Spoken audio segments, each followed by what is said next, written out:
They say a blood debt ends when someone dies, but Nico Moretti is about to discover that some debts were never his to collect, because the real damage was done long before he ever arrived. Tonight, inside a Manhattan penthouse reeking of bourbon and desperation, a dying empire's last bargaining chip isn't money, it isn't property, it isn't a name, it's a woman. His name is Graham Blackwell. Her name is Vivian, and the moment Nico says yes, he stops being the most dangerous man in the room. If you're watching this story, hit like, drop your city in the comments, and follow until the very end. I want to see how far this story travels. The penthouse smelled like fear and old money. Nico Moretti stood near the floor-to-ceiling windows overlooking Midtown Manhattan, hands loose at his sides, watching the city bleed neon into the November sky. He hadn't sat down since he arrived. He never sat down in rooms that belonged to men he intended to destroy. Sitting implied comfort. Comfort implied he had forgotten why he came. He hadn't forgotten. Marco Moretti had been 26 years old. He had been soft-spoken and quick to laugh, and completely, catastrophically wrong about who he could trust with the investment capital that was supposed to launch his restaurant chain. He had trusted a man with clean fingernails and a Harvard MBA and a smile that belonged on a campaign poster. He had trusted Graham Blackwell. 18 months later, Marco was dead. The official cause was a single gunshot wound delivered during what the police called a mugging gone wrong in the parking structure beneath his Hell's Kitchen apartment building. The shooter was never found. The money Marco had invested, $4 million of Moretti family capital that Marco had personally vouched for, had vanished into a labyrinth of shell companies and offshore accounts that Graham Blackwell's lawyers had spent 8 months making untraceable. Nico had spent 11 months tracing them anyway. He hadn't come here tonight for a conversation. He had come here for a reckoning, the kind that ends with a body and a message, and the particular silence that follows when men who thought themselves untouchable finally understand they were wrong about that. But Graham Blackwell, it turned out, was not going to die quietly. I know what you want. Graham stood on the opposite side of the room near the wet bar, a crystal tumbler of scotch trembling visibly in his right hand. He was 61 years old, and he looked older than that tonight. Jowled, gray-skinned, the expensive suit that probably cost more than most people's monthly rent hanging off shoulders that had been caving inward for months. I know exactly what you want, Moretti, and I'm telling you, there are better ways to resolve this. You killed my brother. I had nothing to do with... Don't. The word came out of Nico flat and final, the way a door slamming shut sounds final. He turned from the window. In the overhead light, his face was all sharp angles and controlled fury, 32 years old and carrying every one of them in the set of his jaw. Don't insult me with that sentence again. My people spent 11 months walking through every transaction, every wire transfer, every communication you sent to Victor Pelham in the 4 weeks before Marco died. I have the recordings. I have the emails. I have a man who was standing 12 feet away from Victor when he made the call. He crossed the room slowly, each step deliberate. You don't get to tell me what you had nothing to do with, not anymore. Graham's hand tightened around the glass. The scotch sloshed but didn't spill. Then what do you want? He said. Name it, whatever it costs. You don't have enough left to pay it. You have 32 million in hidden accounts that my forensic team has already flagged to a contact inside the Financial Crimes Enforcement Network. Nico stopped 6 feet away and watched the blood drain from Graham's face in real time. You have a Gulfstream G650 registered to a Delaware LLC that the FAA will be grounding by 8 o'clock tomorrow morning. You have 3 properties overseas and a passport under a name that is no longer clean. He tilted his head slightly. You have nothing, Graham. I made sure of that before I walked through your door. The silence stretched long enough to hurt. Graham Blackwell set the tumbler down on the bar with a sound like a small bone breaking. His hands were shaking openly now, no longer making any attempt to hide it. Nico watched him cycle through the stages. Disbelief, calculation, desperation. The way a man watches a rat find every exit blocked and finally stop running. There's something else, Graham said. His voice had changed. The practiced boardroom authority had collapsed out of it entirely, leaving something raw underneath. Something Nico recognized as the particular timbre of a man who has nothing left to lose and knows it. I'm listening. Nico said it without warmth. My daughter. The word landed in the room like a stone dropped into still water. Nico didn't move. Vivienne. Graham said the name with the same tone a man might use to reference a piece of real estate. Accessible, transferable, transactional. She's 22, she's presentable, educated. She has no idea about any of my business dealings, which means she's clean. You need legitimacy, Moretti. Your operation has been under increased federal scrutiny since the Delancey situation last spring. A marriage into a family with the Blackwell name, even a diminished one, still carries weight in certain circles. It buys you cover. It buys you access. He paused. It buys you the appearance of a man who has reasons to be where he is. Nico stared at him. You're offering me your daughter, he said, making sure he had heard it correctly, making sure Graham could hear himself say it out loud in this room with no softening of context around it. I'm offering you a solution. She's a person. She's the only thing I have left that you haven't already taken. Graham's jaw tightened. For just a moment, something flickered across his face that might have been shame, but it passed too quickly to confirm. And she will comply. She won't cause problems. You have my word. The thing that moved through Nico's chest in that moment was not sympathy. It was not softness of any kind. It was something cold and precise. The same mechanism that had been driving him forward for 11 months. The absolute refusal to let grief become something shapeless. He had built his vengeance with the same methodical attention he brought to every operation, systematically, completely, without sentimentality. He looked at Graham Blackwell. This man who had shaken Marco's hand and smiled Marco's trusting smile back at him, and then arranged for Marco to be shot twice in a parking structure on a Tuesday night. And he made a decision. He said yes. Not because he wanted a wife, not because he wanted cover or legitimacy or the residual social capital of a falling family's name. He said yes because Graham Blackwell had just demonstrated, with absolute clarity, exactly what kind of man he was. A man who would trade his own child to save his skin. A man who felt nothing when he said the word daughter, except the cold arithmetic of survival. Nico said yes because he wanted Graham to believe he had won something. And because a spoiled billionaire's daughter, trapped inside a Moretti marriage and watching her father's world collapse around her, would suffer in ways that a quick death never could. That was what he told himself. Standing in that penthouse with the city burning orange outside the glass, and Graham Blackwell already exhaling with visible relief, Nico Moretti told himself that the grief and the rage and the 11 months of methodical destruction had finally arrived at their rightful conclusion. He had no idea how wrong he was. The wedding took place 6 days later. 6 days was long enough to have the papers drawn up, the venue secured, and the guest list assembled from the particular stratum of New York society that ran on mutual leverage rather than affection. The ceremony was held in a Tribeca event space that a Moretti-affiliated real estate company owned outright. 3 floors of climate-controlled marble and recessed lighting and fresh flowers that cost more than a used car. The chandeliers alone threw enough light to make everything look legitimate. Nico stood at the front of the room in a charcoal suit that his personal tailor had completed in 4 days, watching the doors at the far end of the hall. His underboss, Sal Cavarero, stood 2 feet to his left. Sal was 47, broad-shouldered, with the kind of face that looked like it had been broken and repaired several times, which it had. He had been with Nico's father before he was with Nico, and he had a habit of speaking in a low, unhurried murmur that somehow cut through noise. "You sure about this?" Sal said, not moving his lips very much. "No. That's the most honest thing you've said in 6 days. Don't push it." Sal was quiet for a moment. Around them, 200 people who had each received a personal call from one of Nico's people, not an invitation, a call, arranged themselves in gilded chairs and kept their conversations to a careful murmur. There were 3 sitting federal judges in attendance, 2 former mayors, a senator who owed the Moretti organization a favor that he had been paying interest on for 9 years. There were men Nico had grown up watching his father manage, men who ran operations in Brooklyn and Queens and Newark, men who wore their expensive suits the same way he wore his, like armor.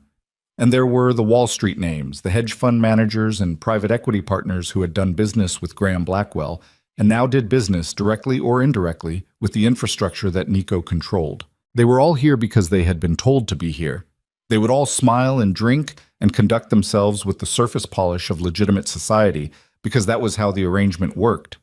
Everyone in this room understood that the wedding was not about love or even about alliance in any conventional sense. It was about a message. The doors opened.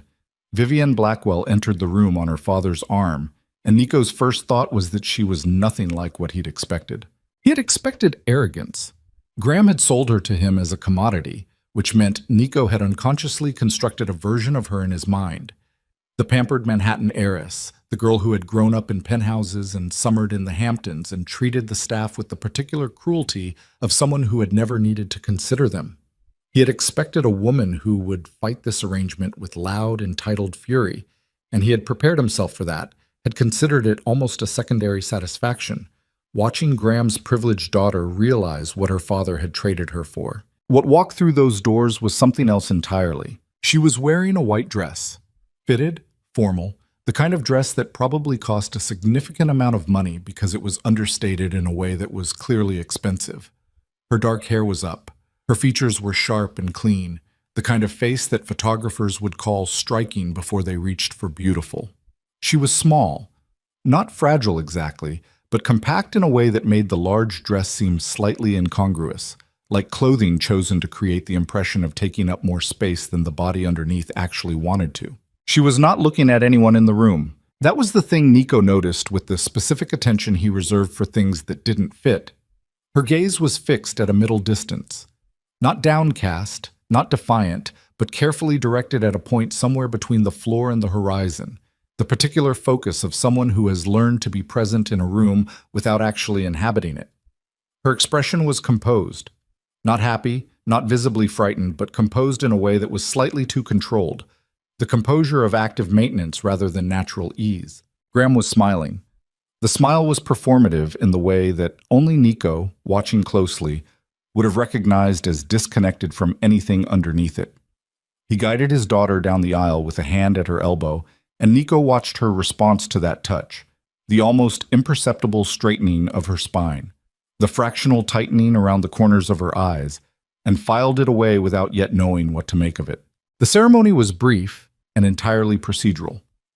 An officiant, rings, language about commitment and partnership that sat strangely in a room full of people who ran their commitments entirely on the basis of what each party stood to lose.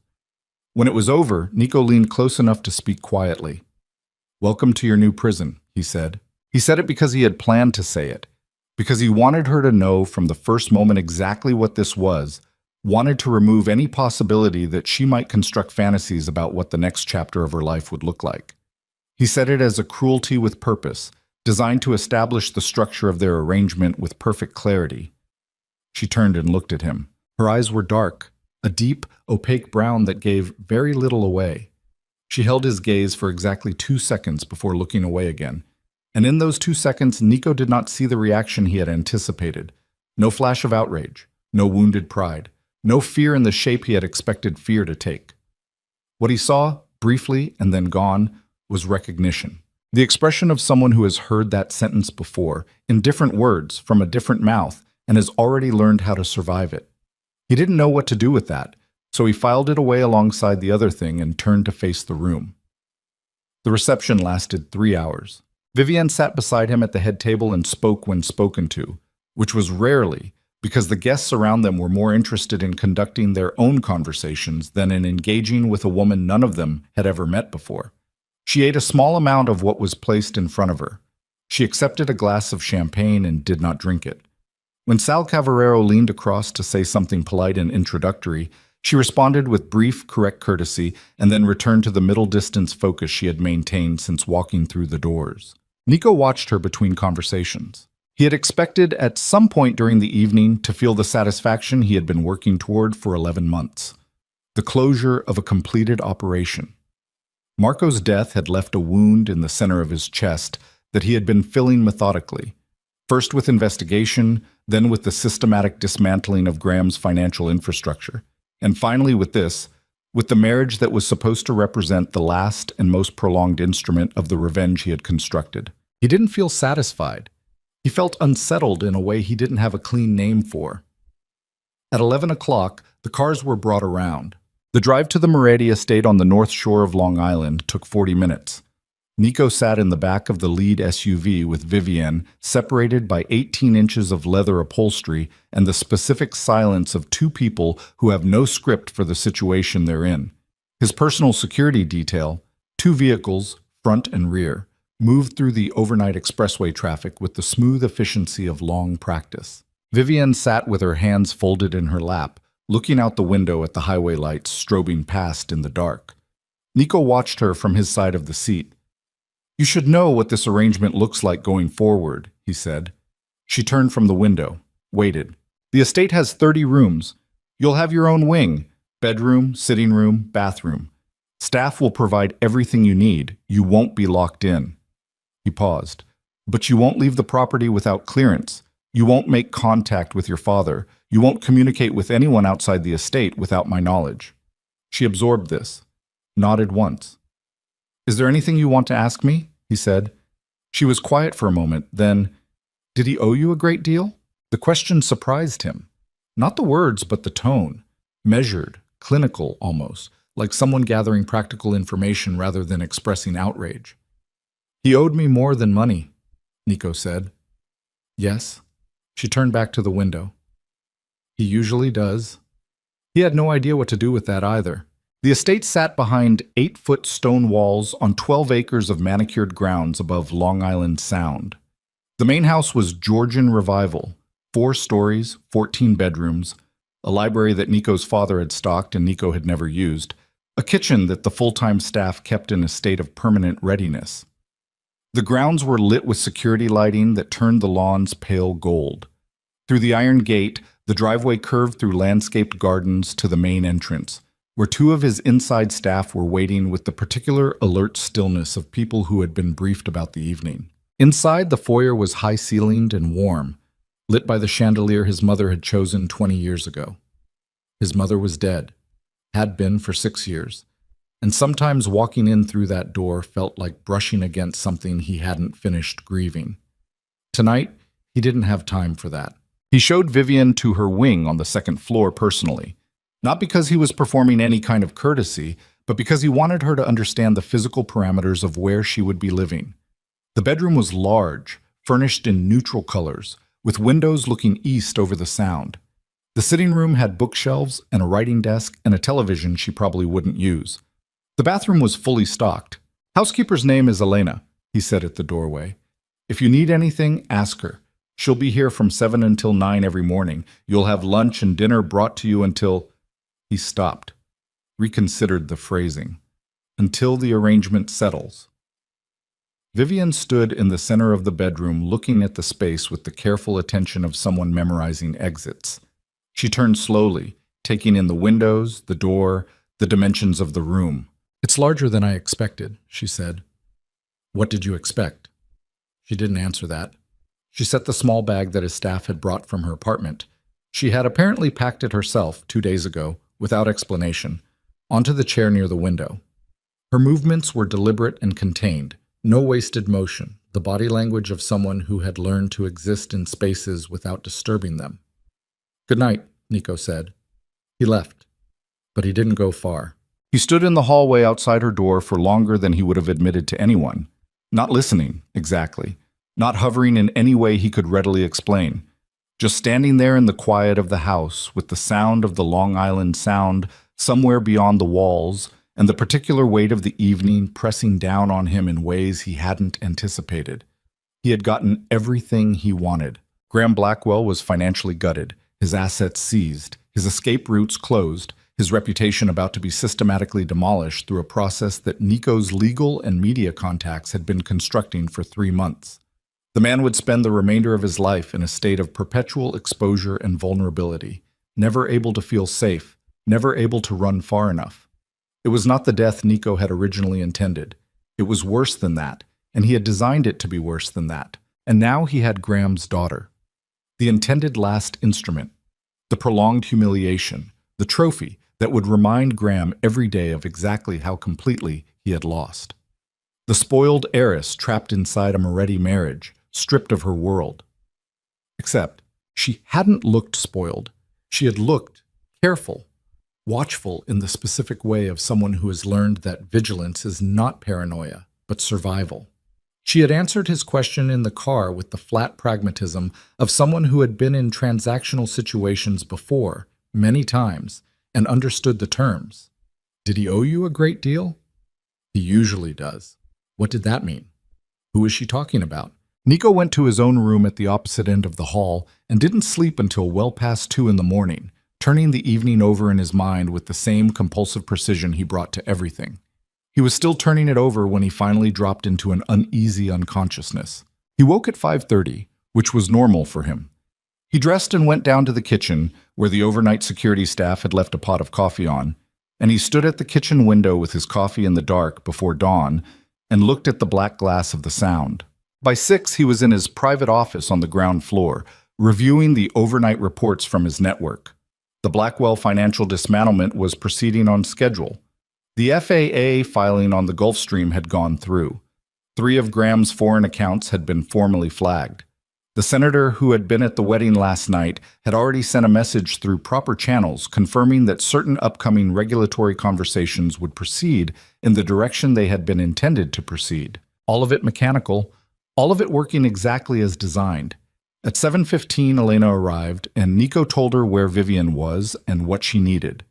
At 8, he received a briefing from his head of security, a former Army Ranger named Dex Beaumont, who had been running Moretti perimeter operations for 4 years, and who communicated exclusively in the clipped economy of someone who considered full sentences an unnecessary luxury. "Quiet night," Dex reported. "New guest didn't leave her room." "She's not a guest."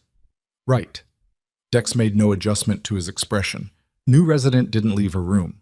Nico sent him out and returned to his reports. He did not go back upstairs. He told himself that was by design, that the entire structure of this arrangement required him to maintain distance, to avoid anything that might be construed as softening, to keep the architecture of it cold and controlled and without ambiguity. She was here because her father had put her here. She would be treated adequately, not warmly, and she would understand through the quality of her daily life that she was in a situation she had not chosen and could not leave. That was the design. He kept to it for most of the day. At 7 that evening, he went upstairs. He told himself it was administrative, that he needed to confirm she had eaten, that the staff was functioning, that there were no logistical problems with the arrangements he had made. He knocked on the door to the sitting room with the brisk authority of someone attending to practical matters. She answered. She was wearing simple clothes, dark pants, a pale gray sweater that sat slightly too large on her frame, and her hair was down now, falling past her shoulders. She looked less composed than she had at the wedding, not worse exactly, but more real, as if the formal occasion had required one specific quality of performance that was no longer necessary. She stepped back to let him in. The sitting room was neat. She had arranged her few things with the minimal precision of someone accustomed to making very little look sufficient. There was a book on the table beside the armchair, one of the volumes from the shelves, a Raymond Carver collection, and a glass of water. The television had not been turned on. "Is everything adequate?" he asked. "Yes." "Do you need anything?" She looked at him as if processing whether the question was sincere. He wasn't entirely sure it was, which made the look feel more accurate than he was comfortable with. "No," she said. Nico looked around the room, then at her. She was standing near the window with her arms crossed loosely over her chest, not defensively, more like a self-containment, looking at him with those unrevealing dark eyes. "You should know," she said, "that whatever he told you about me, my father, it probably wasn't accurate. I didn't ask him much about you." "No." Her voice was even. "You probably didn't need to. You had your own reasons for the arrangement." "I did. And I'm the instrument." He didn't deny it. She nodded slightly, as if that confirmed something she had already calculated. "I've been an instrument before," she said. "I know how to function as one." The sentence was delivered without self-pity and without bitterness. That was what made it stop Nico mid-breath. Not the words, but the tone, the same flat pragmatism she had used in the car, the total absence of any quality that would indicate she found her own statement in any way remarkable. He stood there for a moment longer than he'd intended.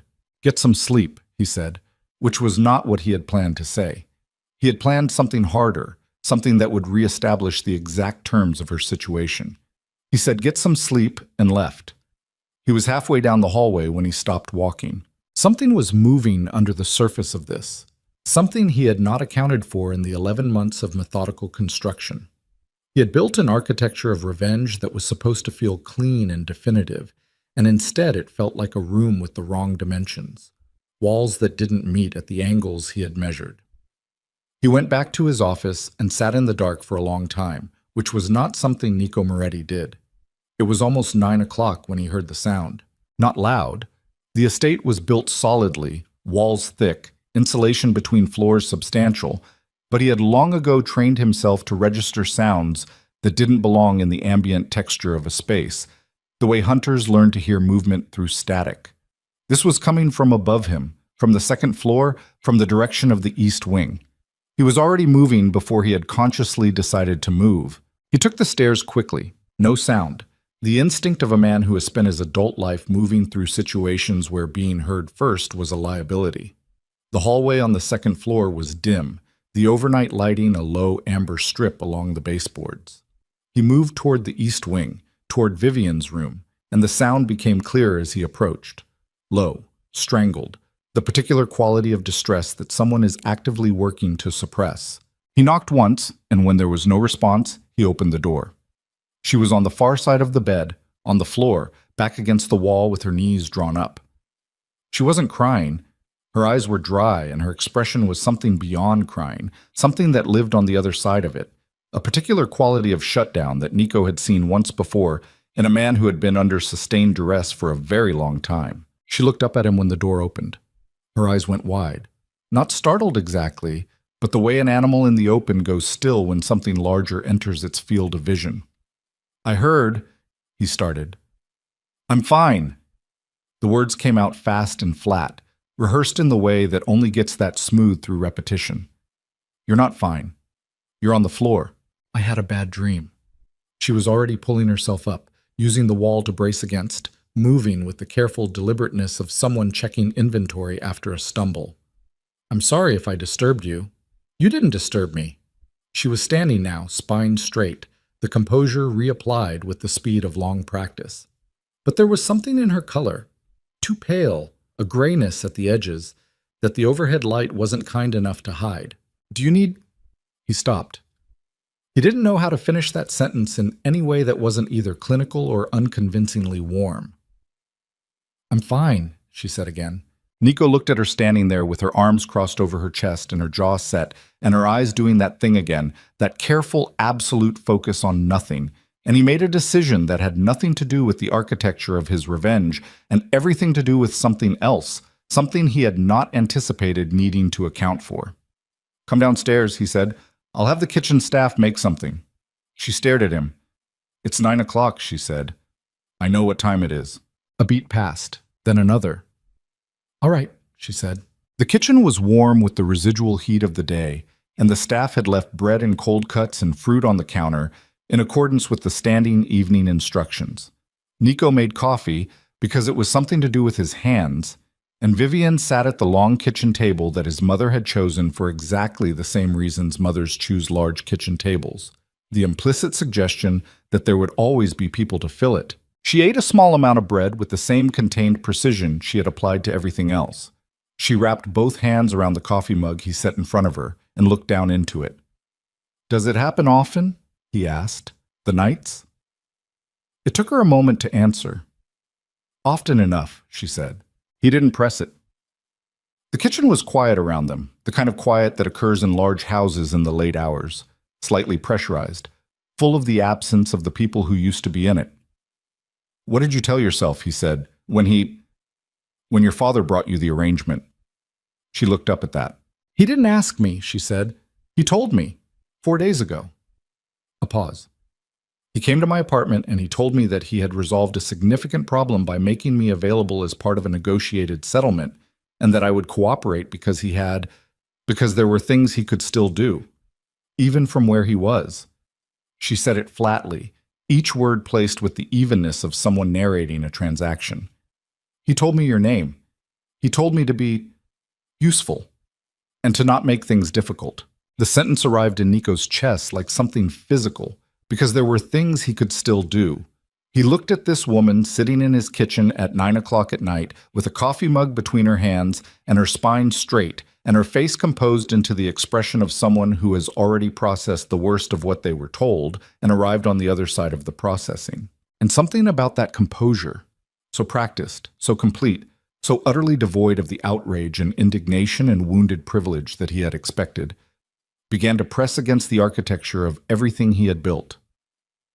"What did he mean?" Nico said, keeping his voice even, "when he said there were things he could still do?"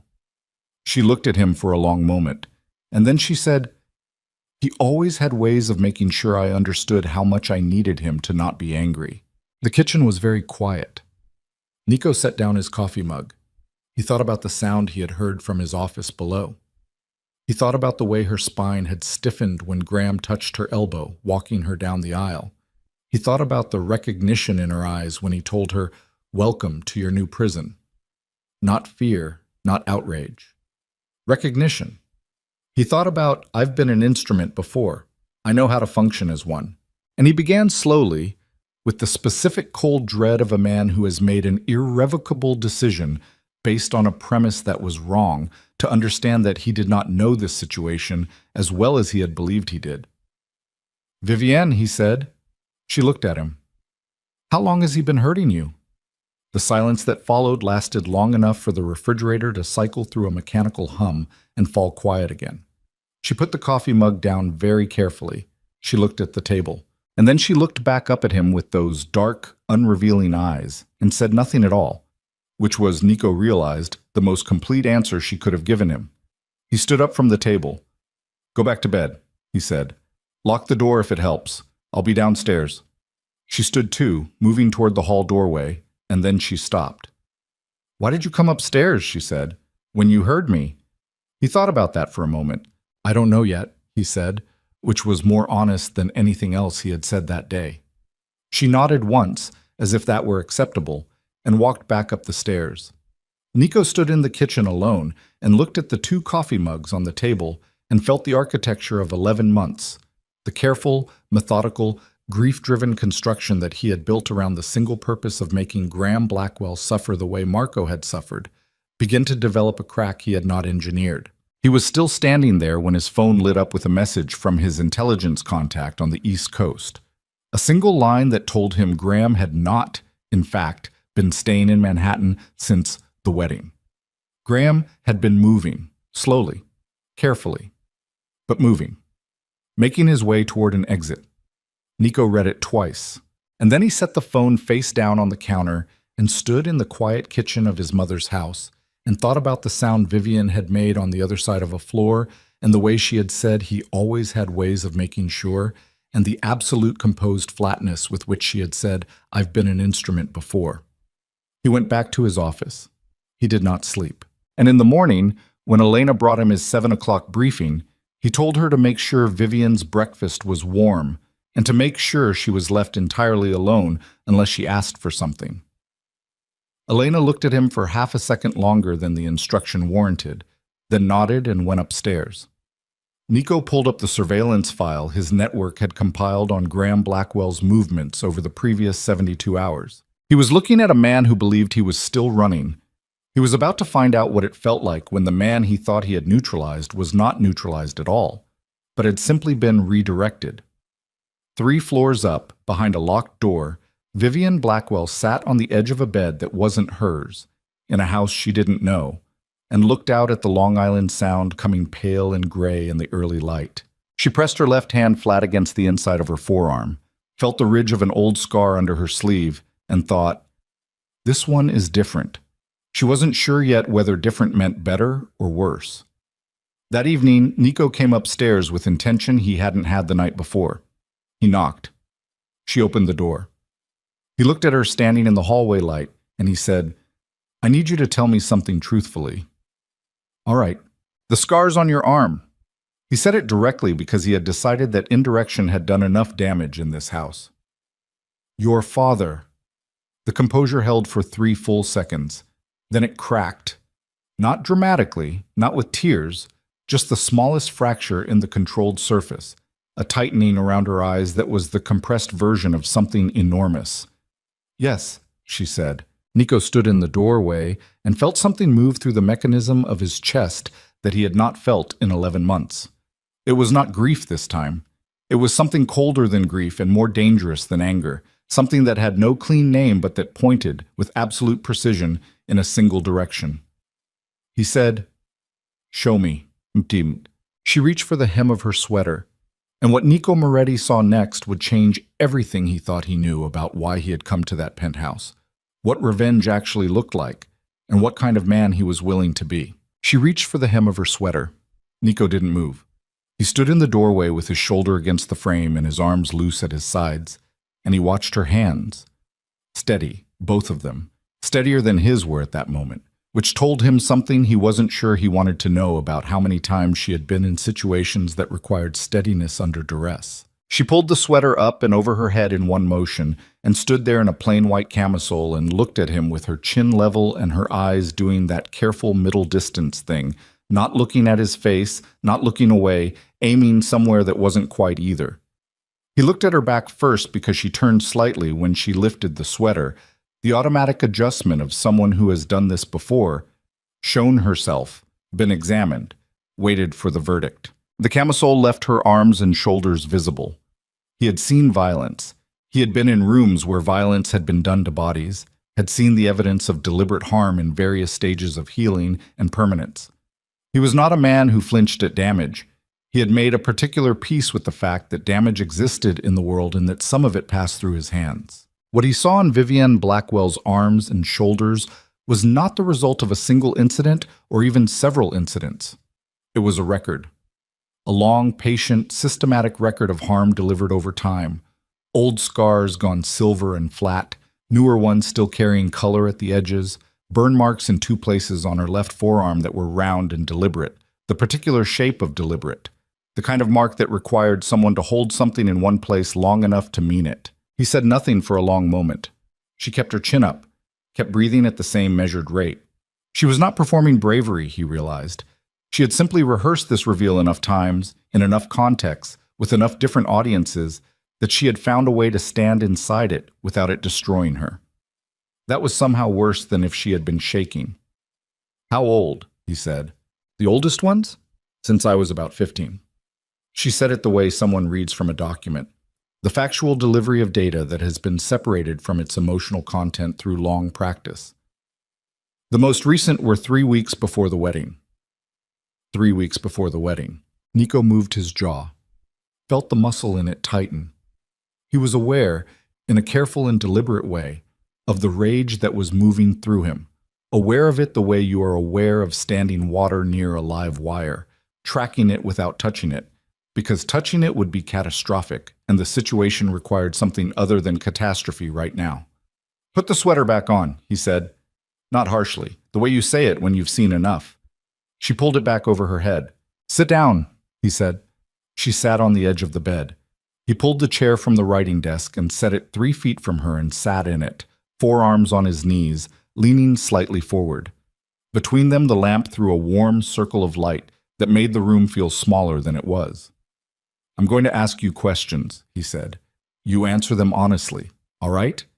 She looked at him directly for the first time since he'd stepped into the doorway. "All right," she said. "Did anyone know?" A pause. There were people who suspected. Her hands were folded in her lap, fingers interlaced. "My mother's sister. She stopped being invited to the apartment when I was 17, a teacher at my school. He filed a report when I was 16. My father had it handled." "Handled how?" "He had a relationship with the school's board of directors. The teacher was let go by the end of the semester. The report was, it went somewhere that it didn't come back from." She said it without bitterness, which was the part that kept landing on Nico like something physical. The absence of bitterness implied the absence of surprise. And the absence of surprise meant this outcome: the erasure, the management, the smooth institutional burial of evidence, had been so consistent in her experience that she had stopped expecting anything different. "After I turned 18, she continued, unprompted, there weren't really witnesses in the same way. I had my own apartment by the time I was 20. He paid for it, which meant he had access. He paid for everything, school, the apartment, everything, which meant there was always a mechanism. If you stopped complying. Yes. Nico looked at his hands for a moment, then back at her. He told me you would cooperate, he said. That night in the penthouse. He said you'd cooperate because he still had things he could do. She nodded once. He would have taken the apartment, cut the accounts. There are people in his network who have done things for him before, made things difficult for people who inconvenienced him. A beat. I believed him. I still believe him. You don't need to anymore. The words came out of Nico's mouth before he had finished deciding to say them. He heard them land in the room and felt the irreversibility of them, the way certain statements close doors behind themselves. Vivian looked at him with an expression that was careful and complicated and entirely unconvinced. You brought me here to punish me, she said. It wasn't an accusation. It was a statement of the situation's architecture delivered with the same flat accuracy she applied to everything. Whatever you've decided in the last 10 minutes doesn't change what the original design was. No, he said, it doesn't. So why should I believe that this... She gestured slightly, a small economical motion that took in the room, the house, the whole arrangement. All Sporus is different from any other version of the same thing. He didn't have a clean answer for that. He was aware of that, the absence of a clean answer. And he was aware that offering her something untrue would be worse than offering her nothing, because she had spent years in the custody of a man who was fluent in the particular language of false reassurance. You shouldn't, he said. Not yet. I haven't given you a reason. She held his gaze. Somewhere outside the windows, the sound moved against the shoreline with a low, unceasing sound. What happened to the person the arrangement was supposed to punish? She said quietly. Me. What happens to that now? It changes. Into what? He stood up. The chair scraped back softly against the floor. He moved to the window and looked out at the dark water for a moment, then turned back. I don't know the full shape of it yet, he said. But your father is not finished. He's moving. My people tracked him to a location in Newark 2 days ago, and he has travel documentation prepared under a secondary identity. He watched her absorb this. He intends to leave the country. He believes the financial dismantlement I've executed is the extent of what I can do to him, and that once he clears U.S. jurisdiction, he wins, she said. He thinks he wins. A silence. You're going to stop him, she said. Yes. She looked at her folded hands, then at him. When you do, she said, what happens to me? It was the right question, asked in the right way, and it sat between them in the lamplight with the full weight of everything it implied. Not just the immediate logistics of her situation, but the deeper question of what she was now, in this house, in this arrangement, to the man who had accepted her as an instrument of grief and found something entirely different instead. Nico said, you stay here, safe, until it's finished. And after? After, you choose. She looked at him for a long time. Then she said, no one has ever said that to me before.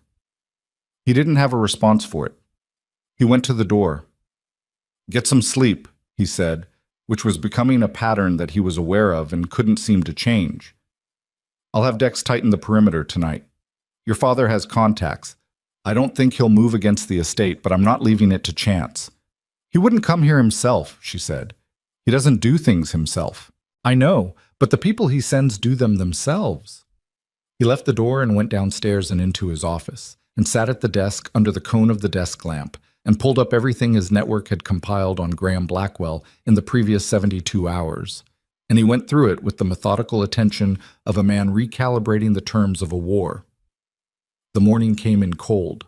Sal arrived at the estate at 8 o'clock with 2 of Nico's senior lieutenants, Carver, who ran the network's financial intelligence arm, and a man named Reyes, who coordinated the East Coast surveillance operations. They assembled in the ground floor conference room, which had been his father's war room and retained that quality, the particular atmosphere of a space that had hosted difficult decisions. Nico stood at the head of the table. Graham is at a property in Montclair, Reyes said, setting a tablet on the table with a satellite image pulled up. The image showed a residential property, modest by Graham's standards, a rental, the kind of place you use when you need to not be found at any of your known addresses. He's been there since Sunday. We have visual confirmation from 2 separate positions. He has 2 men with him, private security, both formerly employed by a firm out of D.C. that we've seen before. They're professionals. How close to the airport? Newark Liberty is 22 minutes under normal conditions. Nico looked at the image. He's not flying commercial. No, we tracked a charter arrangement through a shell that's 3 steps removed from his primary holding company. Tail number is registered to a Cayman entity. Flight plan, when it gets filed, which it hasn't been yet, would theoretically show a routing through Reykjavik. Theoretically. He'd rebook from Reykjavik, probably Zurich, then anywhere. Reyes paused. He's patient. He's not moving until he's confident the coast is clear. He thinks it is, Carver said. He was younger than the others, mid-30s, with the compressed precision of someone who worked in numbers and had learned to see the world in terms of exposure and liability. The accounts we flagged, he knows about those, but he believes we've shown our hand. He thinks we've used our best intelligence and that what we've seized is the extent of what we could find. He's wrong, Nico said. Comprehensively, there are 4 accounts we haven't moved on yet that we've had under observation for 6 weeks. Combined value at last assessment, a little over 14 million. Carver set his own tablet on the table. The moment he activates any of those accounts to fund the charter or establish a new identity infrastructure, we'll know within 20 minutes. So we wait for him to move, or we make him move. Sal, who had been quiet until now, leaned forward with his elbows on the table. He had the particular quality of patience that comes from being in the same business for 20 years. Not slow, but calibrated. The patience of someone who had learned that timing was the variable that separated clean operations from expensive ones. If he feels pressure from another direction, he'll accelerate his timeline. Accelerated timelines produce mistakes. What direction? Nico said. His daughter. The room was quiet. Nico looked at Sal. What about her? He said, and his voice was even, but there was something under the evenness that Sal, who had known him since he was 19, heard clearly. He wants to know she's compliant, Sal said carefully. He built his exit plan on the assumption that she wouldn't cause him problems. If she started asking questions, legal questions, the kind that go on record, it would threaten that assumption. He'd feel exposed. Exposed men move. She's not a tool in this. Sal held his gaze. Nico, she's not involved in the operation. She stays out of it. He said it with the finality of a door closing, the same tone he had used in Graham's penthouse. Find another pressure point. Sal absorbed this, made no argument. Reyes and Carver exchanged a fractional look that Nico clocked and ignored. All right, Sal said. We use the Weston account. Graham has a standing relationship with a man named Weston who manages informal transfers. We have leverage on Weston that we haven't deployed. If Weston signals to Graham that one of the hidden accounts has been compromised, Graham accelerates and makes the call that tells us exactly where he's going and when. It was clean. Nico approved it. The meeting ended at 10. Sal stayed after the others filed out, which was characteristic of him. He had a way of waiting for the room to empty before saying the thing he had been sitting on during the meeting. She's not what you expected, Sal said. No. The girl. She has a name. Sal looked at him for a moment. The Vivian situation, he said carefully, adapting, is not what the arrangement called for. No, it's not. How much does that change? Nico picked up the tablet with the satellite image of Graham's Montclair location and looked at it. It changes the reason, he said. The outcome is the same. The reason matters, Sal said. Men who operate from grief make one kind of mistake. Men who operate from... He stopped, chose his word. Something else. They make a different kind. I know what I'm doing, Sal. You always do. Sal moved toward the door. Right up until you don't. He left. Nico sat with the tablet in his hands and the image of Graham's temporary shelter on its screen, and he thought about the round burn marks on Vivian's left forearm. 2 of them, perfectly placed. The considered placement of someone who knew how to deliver maximum impact with minimum visibility. He thought about 3 weeks before the wedding. He thought about the teacher who had filed a report when she was 16 and been erased from the institution within a semester. He thought about the 11 months he had spent building the architecture of his revenge, and how clean it had looked from inside his own head, the wronged brother, the guilty man, the proportional devastation of a life for a life. He had thought of himself as a man who operated by a code, even a brutal one, and the code had a clarity that grief needed the way fire needs oxygen. He had not thought about what was inside the penthouse before he arrived. He had thought about Graham. He had thought about Marco. He had thought about the offshore accounts, and the shell companies, and the man named Victor Pelham who had pulled the trigger on a Tuesday night in a Hell's Kitchen parking structure. He had not thought about Vivian. She had been a category, a function, a component of the machinery. He put the tablet down. At noon, Elena brought him a report that Vivian had come downstairs for breakfast, eaten in the kitchen, asked if she could access the library, and had been in the library since 9 o'clock.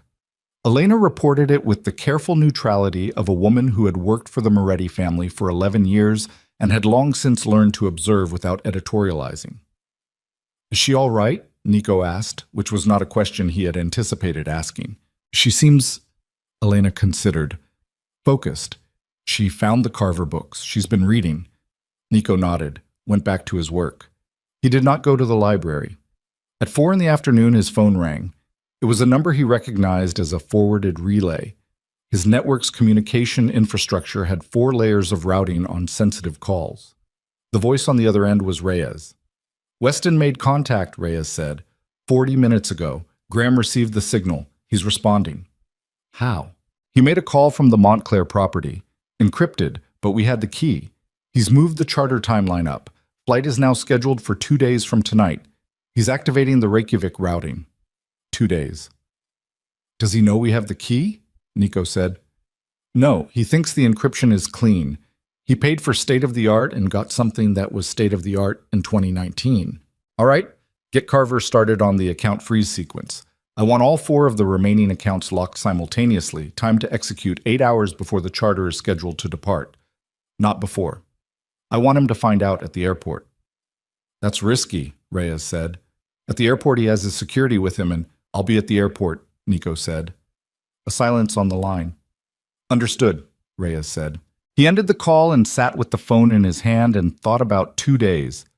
2 days and Graham Blackwell would be in a car heading toward Newark Liberty Airport with bearer bonds and a secondary passport, and the absolute confidence of a man who believed he had successfully navigated the worst of his exposure.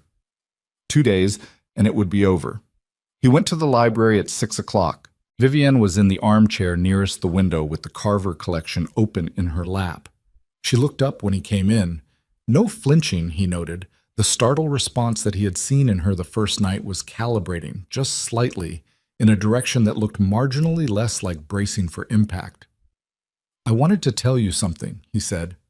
She closed the book, waited. "It ends in 2 days," he said. "Your father is moving. We're positioned to intercept before he clears the country." He stood near the doorway because the library was a room he associated with his father, and he had unresolved business with that association. "You won't be involved. You won't know the details. But it will be finished." She was quiet for a moment. "What does finished mean?" she said. "It means he can't come back for you. It means whatever leverage he told you he still had, he won't have it. Any of it." A pause. "It means the mechanism is gone." Vivian looked at the closed book in her lap. "I stopped believing in finished things a long time ago," she said. "I know. That's why I'm telling you instead of asking you to take it on faith." She looked up at him. "You're going to be there yourself," she said. "When it happens." It wasn't a question. She had read something in the way he had said it. "Yes." "Because it's personal." "Yes." She looked at him for a long, measured moment. "He had Marco killed," she said. It was not a question either. She had assembled it from the pieces available. 11 months of Nico's precision, the intensity of the personal involvement, the particular quality of the anger that she had been close enough to, now to read in the way he held his jaw and the silence he went into when certain subjects came near. "My younger brother," Nico said, 26 years old. "I'm sorry," she said. He didn't know what to do with that. People had said it to him before, at the funeral, at the reception after, in the months that followed. And it had always felt like a hand reaching through glass, heard but untouching. She said it, and it landed differently. He suspected it was because she said it the way people say things when they know what loss actually feels like from the inside. "I have to make some calls," he said. She nodded. He was almost at the door when she said, "Nico." He turned. She was looking at him with an expression he couldn't fully categorize. It had pieces of several things in it, gratitude and wariness, and something more tentative than either. "Thank you," she said. "For last night. The kitchen." A beat. "You didn't have to do that." He stood there for a moment. "No," he said. "I didn't." He left. He was halfway down the hall when his phone lit up with a message from Dex. 3 words that stopped him cold in the corridor. Perimeter breach. East wall. He was running before the phone was back in his pocket, because a perimeter breach at the east wall meant the side of the estate closest to the water, closest to the approach from the sound, and the only people who would come at this property from the water at 6 in the evening were people who had been sent by someone who knew the layout well enough to avoid the obvious entry points. Someone who had lived here. Someone who had been brought here. Someone who had described the property's security architecture to people who were now scaling the east wall in the early dark, moving toward a woman sitting alone in a library with her back to the window and a book in her hands, and absolutely no idea that the thing she had spent her whole life being afraid of had just arrived at the door. Dex's voice came through the earpiece, clipped and hard. 2 tangos on the east wall, 3rd one in the water, came up from the sound, armed. Nico was already at the library door. He hit it open with his shoulder and crossed the room in 4 strides and grabbed Vivienne by the arm. Not rough, but with the unambiguous authority of someone who does not have time to explain, and pulled her out of the armchair before she had fully processed that he was in the room. "What? Don't talk. Move." She moved. He had to give her that. She didn't freeze, didn't argue, didn't do any of the things that people who hadn't been trained for threat response did when threat response became suddenly necessary. She came up out of the chair and went where his hand directed her with the compact, immediate compliance of someone whose nervous system had been conditioned to rapid physical redirection. He registered that and filed it somewhere dark to think about later. He took her through the library's interior door into the connecting hallway, away from the east-facing windows, moving fast and low. The house's internal security protocol, which Dex had drilled into every staff member during the first week of every calendar year, called for a lockdown position on the ground floor's interior corridor, away from all exterior walls, pending threat assessment. It was a protocol designed for exactly this kind of incursion, unexpected, targeted, coming from an angle that suggested prior knowledge of the property layout. Prior knowledge.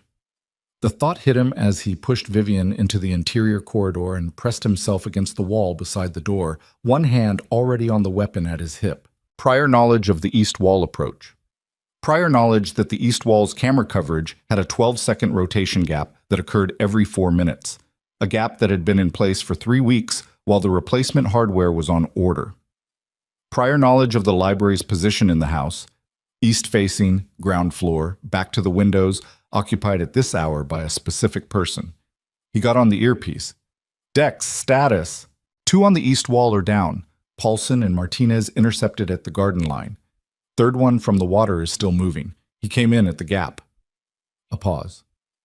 "Nico." He knew the gap. "I know. That's internal." "I know." Vivienne was pressed against the corridor wall 3 feet from him, watching his face with the particular focused attention of someone reading a situation they don't have full information about. Her breathing was elevated but controlled. Her hands were flat against the wall behind her. "Someone told them about the gap," she said quietly. "Yes." "Someone inside the house?" "Yes." She absorbed this with the same contained precision she absorbed everything. Then, "How many people knew about it?" He looked at her.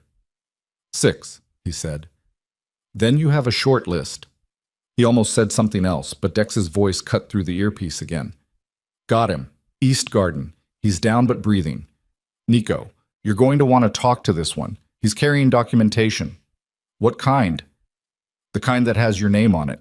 He told Vivienne to stay in the corridor with Martinez, who had come around from the east garden line, breathing hard, a cut above his left eye that was going to need attention, and went through the house to the east garden entrance.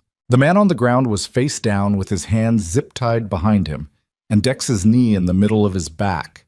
He was dressed in dark, non-reflective clothing, water-soaked from the sound approach, and he was breathing in the shallow, deliberate way of someone who had been winded and was managing pain and had enough professional training to keep his mouth shut until he had a reason to open it.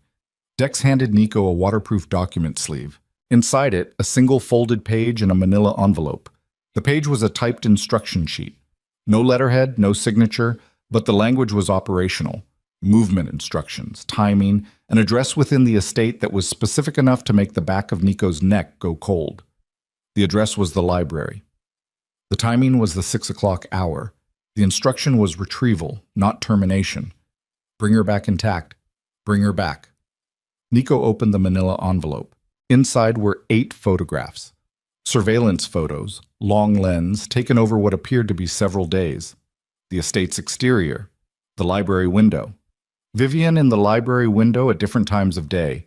The long lens image catching her at the armchair, at the bookshelf, once standing at the glass looking out at the sound. Somebody had been watching the estate for days. Somebody had been feeding that surveillance to Graham. And the instruction, bring her back intact, meant Graham had not sent these men to harm her. Graham had sent these men to take her back, to remove her from Nico's protection and return her to his control, because a daughter inside a Moretti estate was a complication in Graham's exit plan. But a daughter back under his thumb was a tool he could still use, even now, even here. Nico crouched down beside the man on the ground. "Who sent you?" he said. The man said nothing. Professional silence. Nico recognized it, had been in rooms with men who wore it, knew the only way through it was either time or leverage. He didn't have time. He reached into the man's soaked jacket pocket and found a phone. Waterproof case, burner, the last 3 calls all to a number he didn't recognize. He pocketed it and stood. "Get him inside," he said to Dex. "I want the name he was paid through, however long it takes." Understood. He walked back through the house. Martinez was still in the interior corridor with Vivian, pressing a folded cloth against the cut above his eye. Vivian was standing exactly where Nico had left her, arms crossed over her chest, and when Nico came through the door, she read something in his face before he had said a word. "My father sent them," she said. It was not a question. "Yes." "He wants me back." "Yes." Her jaw tightened. It was the first time he had seen a crack in the composure that was something other than pain. This was anger, the first time he had seen genuine anger cross her face. And it was cold and compressed, and it aged her somehow, gave her features a quality of hard clarity. "He told them to bring me back intact," Nico said. "Not to harm you. He needs you functional. He always needs me functional." She said it with a bitterness that was precise and without heat. The bitterness of someone who knows exactly what they're worth in a specific economy and despises the clarity. "I'm more useful intact." She stopped. "He's accelerating." "Yes. Faster than we accounted for. He moved the charter up, and now he's moving to secure what he still considers his assets before he leaves." "I'm an asset." Nico looked at her. "Not to me," he said. She held his gaze. Something moved across her face that wasn't quite belief and wasn't quite its absence. Something suspended between the two, waiting for more evidence before it committed to either direction. "The gap in the camera coverage," she said. "Someone inside told him." "Yes." "Do you know who?" "Not yet." He left Martinez with her and went to find Sal. Sal was in the conference room with Carver and Reyes, all 3 of them having received the security alert through Dex's channel and assembled with the automatic coordination of men who had been through enough emergencies together to skip the stage where they waited to be told what to do. Nico put the document sleeve on the table. Sal looked at the instruction page, looked at the photographs. His expression went through a sequence that ended in something cold and still. "The camera gap," Nico said. "Who knew?" "In this room?" Sal said. "In this house." Sal looked at Reyes. Reyes said, "Dex, his 2 senior guys, Paulson and Martinez, Elena, and the maintenance contractor who flagged the hardware issue 3 weeks ago." "The contractor's an outside firm," Carver said. "Montella Security. We've used them for 8 years." 8 years is a long time to build a relationship with someone who pays better," Nico said. Sal's phone buzzed. He looked at it. His expression shifted. A small movement, fractional, the kind that on Sal's face represented something significant because Sal's face did not move easily. Dex got the name, Sal said. The man in the garden was paid through a transfer routed to a shell account. The shell account has a transaction history that traces back through 2 intermediaries to, he looked up from the phone, Montella Security. The contractor, 8 years. Pull every job they've done on this property for the last 18 months, Nico said.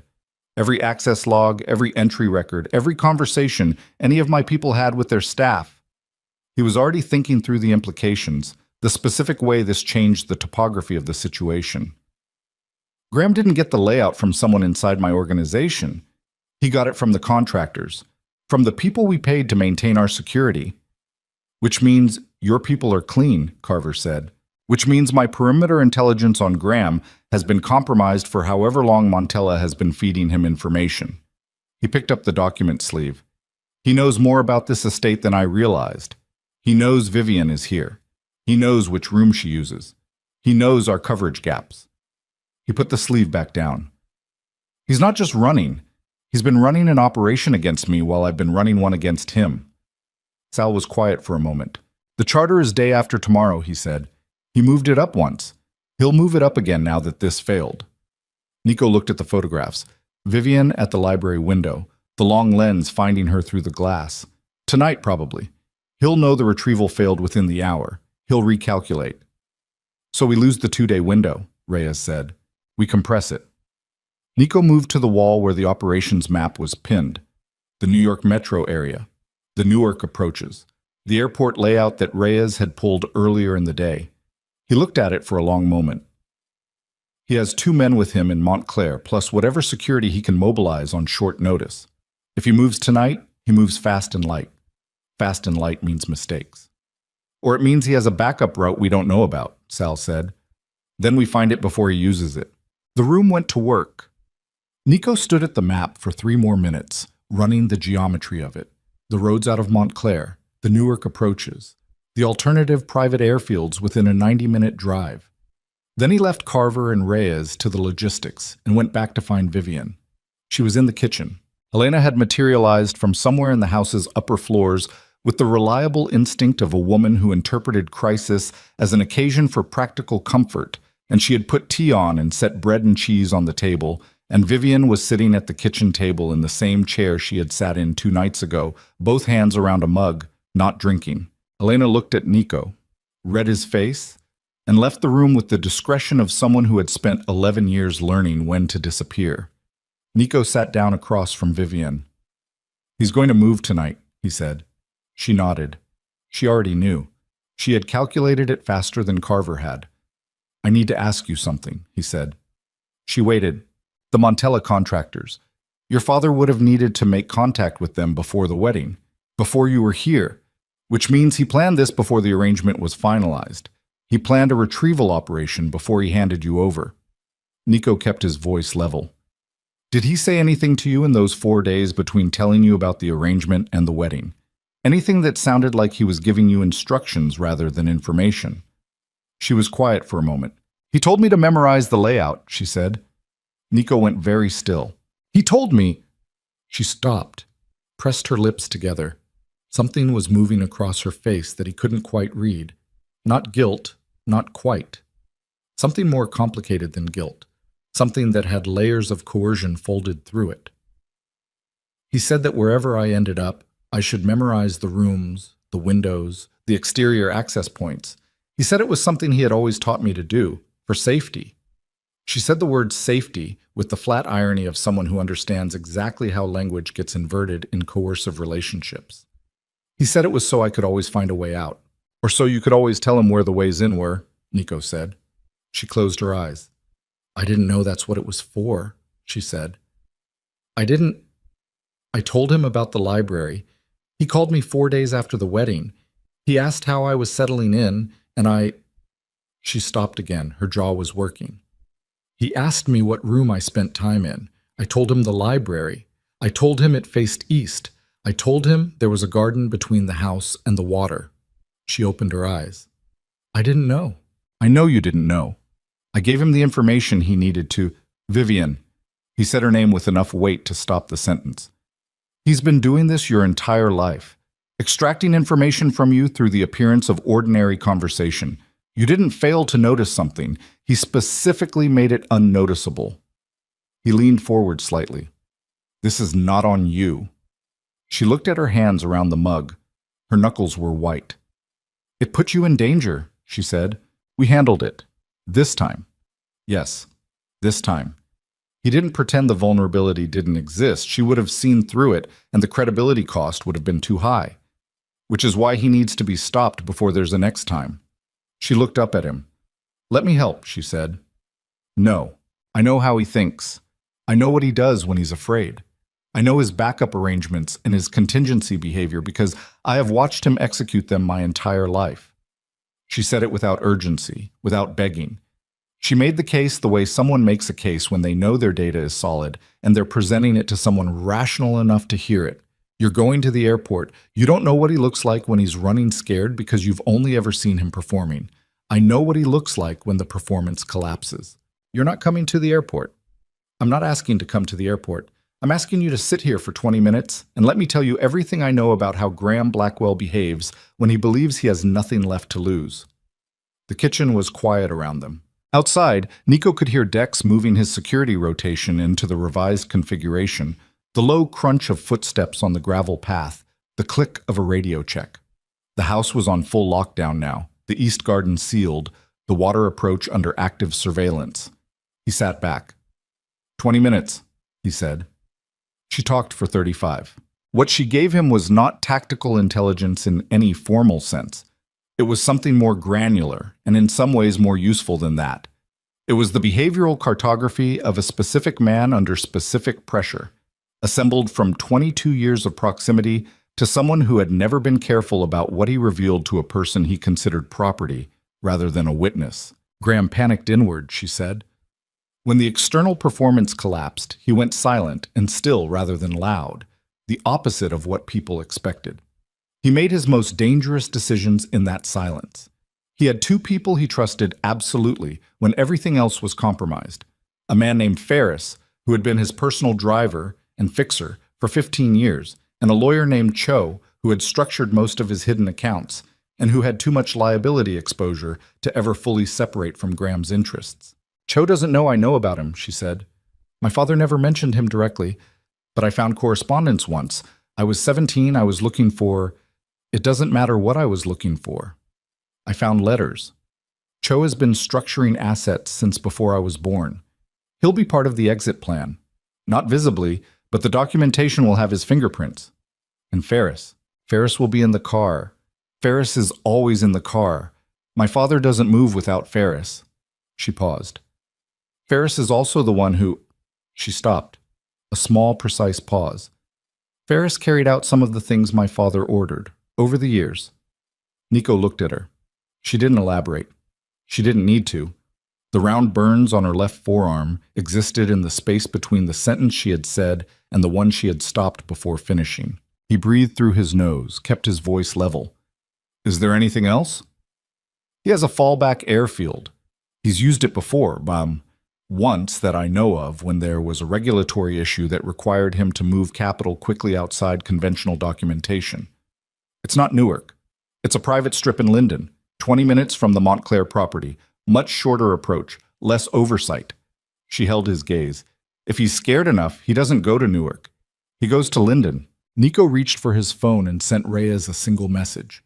Linden Airfield, private strip, pull everything. The response came back in under 4 minutes. Confirmed. Registered to an LLC with Blackwell fingerprints 6 steps out. Single runway, no tower, low traffic. He put the phone face down on the table and looked at Vivian. She was watching him with the same suspended expression, not quite belief, not quite its absence, waiting. You've been holding that, he said. I didn't know if you'd use it correctly, she said. What does that mean? It means some men, when they have the information they need, stop needing the person who gave it to them. She said it without accusation. A flat, empirical observation about the behavior of a specific category of person. I needed to know which kind you were first. The kitchen was very quiet. From somewhere in the house came the low sound of Dex's voice on the security channel, the measured cadence of a man running a perimeter check with professional efficiency. Nico looked at this woman across the kitchen table. This woman who had been handed to him as an instrument of suffering, who had arrived in his house carrying a record of sustained harm on her body and a survival intelligence in her eyes that she had built out of the wreckage of a childhood that should have been something else entirely, who had just spent 35 minutes giving him the exact intelligence he needed to end this while carefully, systematically testing whether he was the kind of man who would use it against her. He said, "I'm not that kind." She looked at him for a long moment. "I'm starting to think you might not be," she said. His phone lit up. Reyes. Graham's vehicle left Montclair property 6 minutes ago, heading south, toward Linden. Nico was on his feet before the sentence finished rendering. He got Dex on the earpiece. "Lockdown stays active. Nobody in or out. She does not leave this house." "Copy." He was already moving toward the door when Vivian said his name. He turned. She was still at the table, both hands around the mug, looking at him with an expression that had come down to something simple and without performance. "Come back," she said. It was 2 words. They landed with the specific weight of 2 words said by someone who has learned to spend them carefully, because the people they were said to have not always. The rain started 20 minutes outside the estate. Not a gradual build. It came down all at once. The way November rain in the northeast arrives when it has been holding itself back for days and finally stops bothering. The windshield of the lead SUV turned into a moving wall of water, and the wipers fought it at maximum speed and lost the argument by increments. Nico sat in the passenger seat with Reyes' tablet on his knee, tracking the blue dot that was Graham's vehicle moving south on Route 1 toward the Linden approach. Sal was in the back. 2 more vehicles followed. 6 men total, the kind of men Nico had built his operation on, the kind who understood that a job that needed doing, clean and fast, and without the complications that came from improvisation. "He's not stopping," Reyes said through the earpiece from the estate's operations room. "Consistent speed, he knows exactly where he's going." "He always does," Nico said. The airfield came up on the tablet as a thin gray rectangle set back from a service road behind an industrial park in Linden, the kind of facility that existed in the ambiguous territory between legitimate private aviation and the practical needs of people who required mobility without documentation. A single runway, 400 meters, oriented northeast to southwest. 1 hangar, a fuel depot.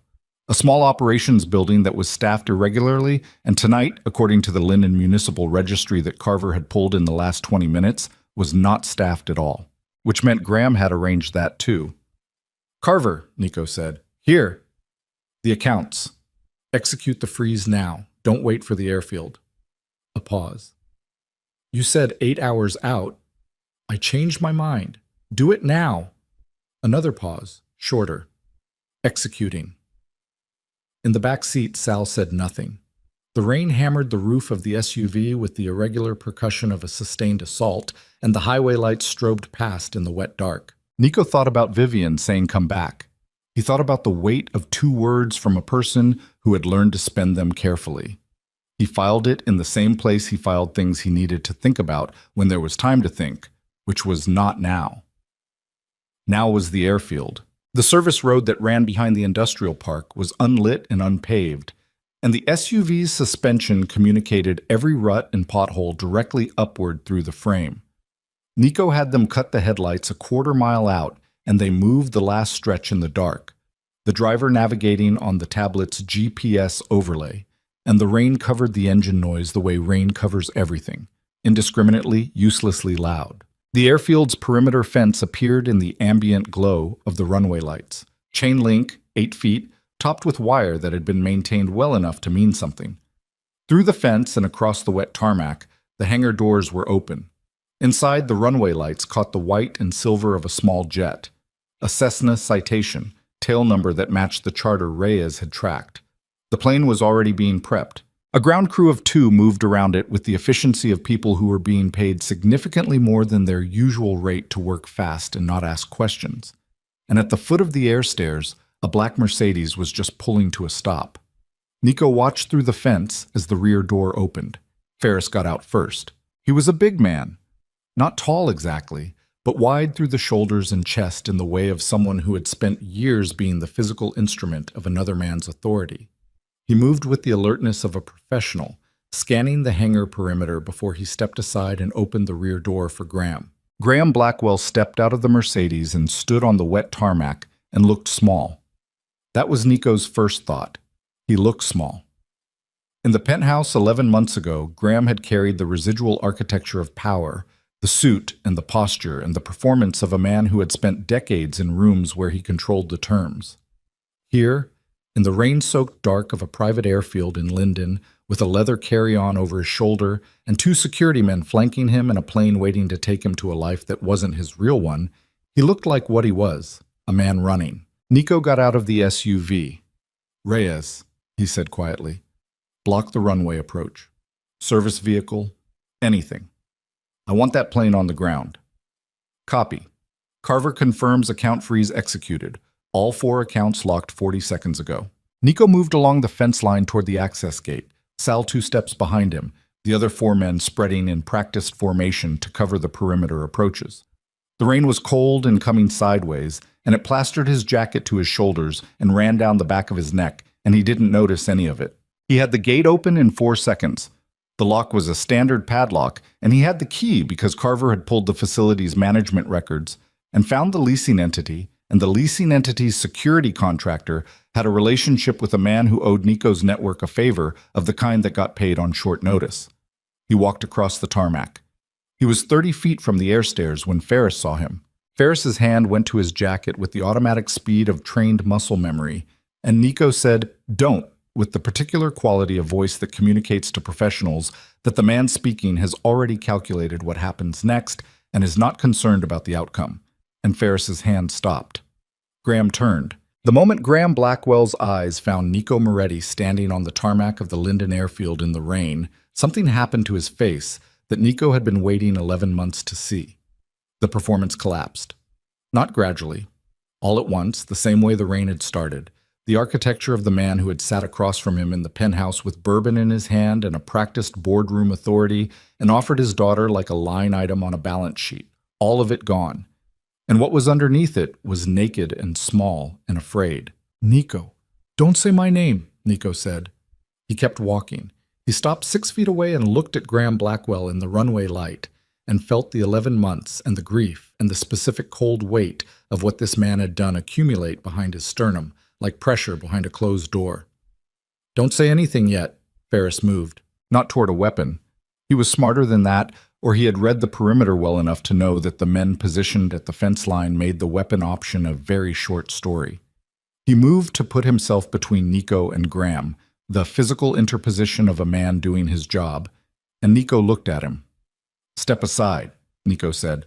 "Mr. Blackwell is—" "Step aside, Ferris." Something in the way he said the name, the specific knowledge of it, the calm with which it was deployed, made Ferris go still. Men got careful when they realized the person in front of them knew more than they should. It created a specific quality of hesitation. Sal appeared at Ferris's left side. Not aggressive, not yet, just present, the way a wall is present, definitively occupying space. Ferris stepped aside. Graham was backing toward the air stairs. His leather carry-on was still over his shoulder and his free hand was out at his side, the unconscious gesture of a man trying to find something to hold on to in an environment that has stopped cooperating. "The accounts are frozen," Nico said. "All 4 of them, as of 4 minutes ago." He watched Graham's face process this. "The charter crew has been informed that this flight will not be departing tonight. The tail number has been communicated to the FAA as part of an ongoing fraud investigation."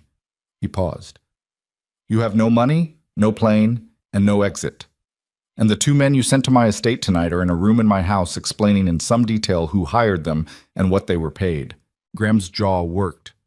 "Those men were—" "I know what they were. I know about Montella. I know about Cho." A beat. "I know about Ferris."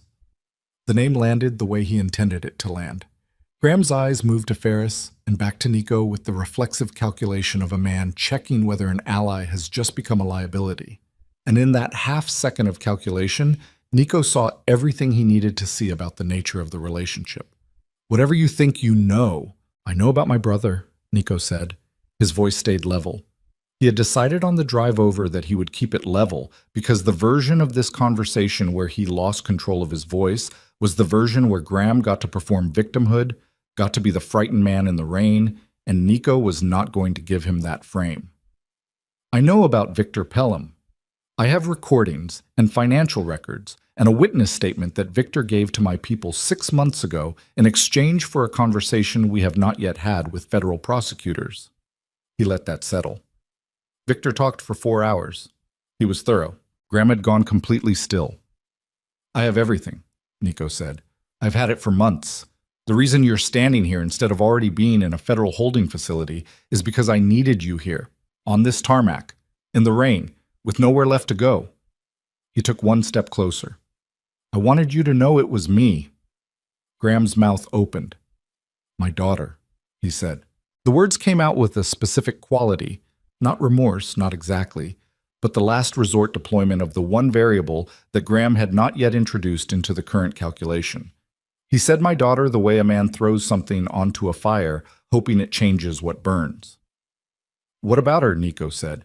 She's in your house. She's whatever arrangement you have with her, whatever she's told you, she has a history of Stop. She's unstable. She has been since she was a teenager. There are medical records, I said stop. The level voice cracked on the second word.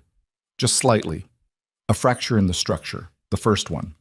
Nico felt it and let it be there. Don't put her in your mouth right now. Don't use her name. Don't reference her history. Don't describe her. Don't make her part of whatever you're building in the next 30 seconds.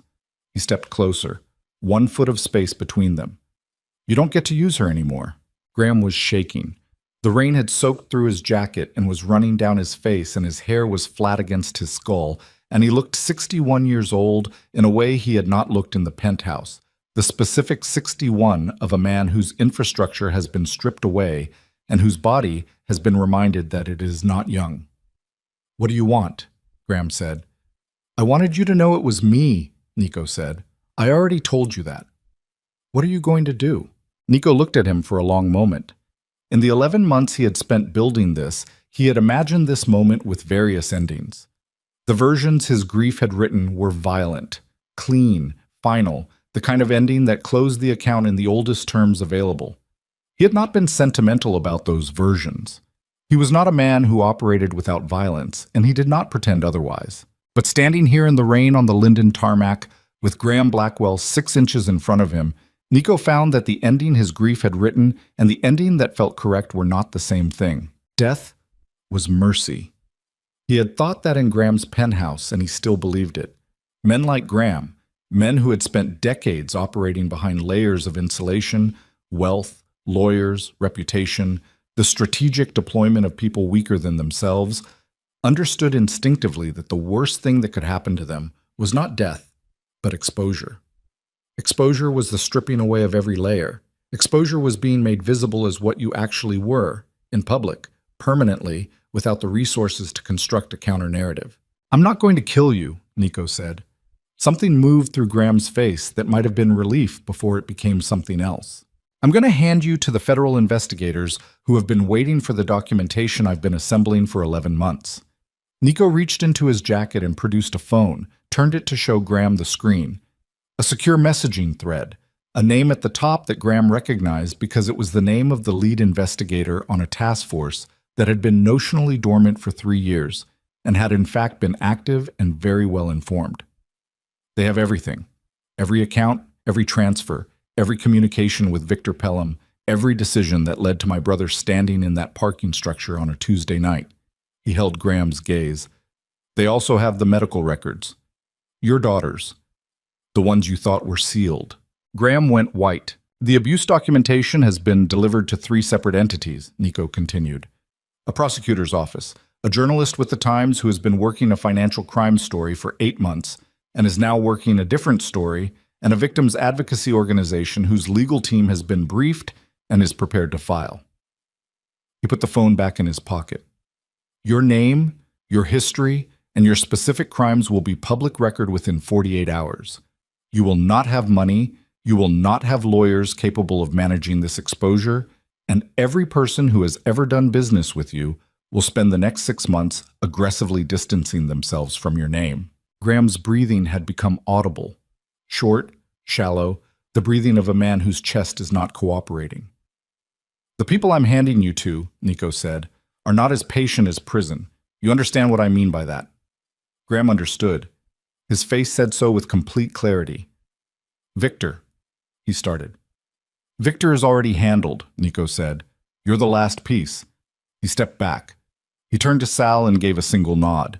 Sal moved forward with two of the other men, and Ferris. Ferris, who had read the situation with the professional accuracy of a man reassessing which side of the ledger his future resided on, stepped aside without being asked this time. Graham Blackwell was taken by the arms. Not roughly. There was no need for rough. The man had no resistance left in him, and guided toward the vehicle that Reyes had moved into position at the airfield entrance. He didn't fight. He didn't speak. He walked across the wet tarmac in the rain, with his carry-on still over his shoulder and his face doing nothing at all. The face of a man who has used up every expression available to him and arrived at the blank aftermath. Nico stood on the tarmac and watched him go. The rain came down. The Citation's engines, which had been cycling up in preparation for departure, wound back down as the ground crew received the communication that the flight was canceled. The runway lights stayed on, illuminating nothing useful, throwing their pale glow across the wet tarmac and the fence line and the industrial dark beyond. Sal came back to stand beside him. They stood there for a moment without speaking. Marco, Sal said finally. Yes, Nico said. Not more than that. It was enough. His phone buzzed.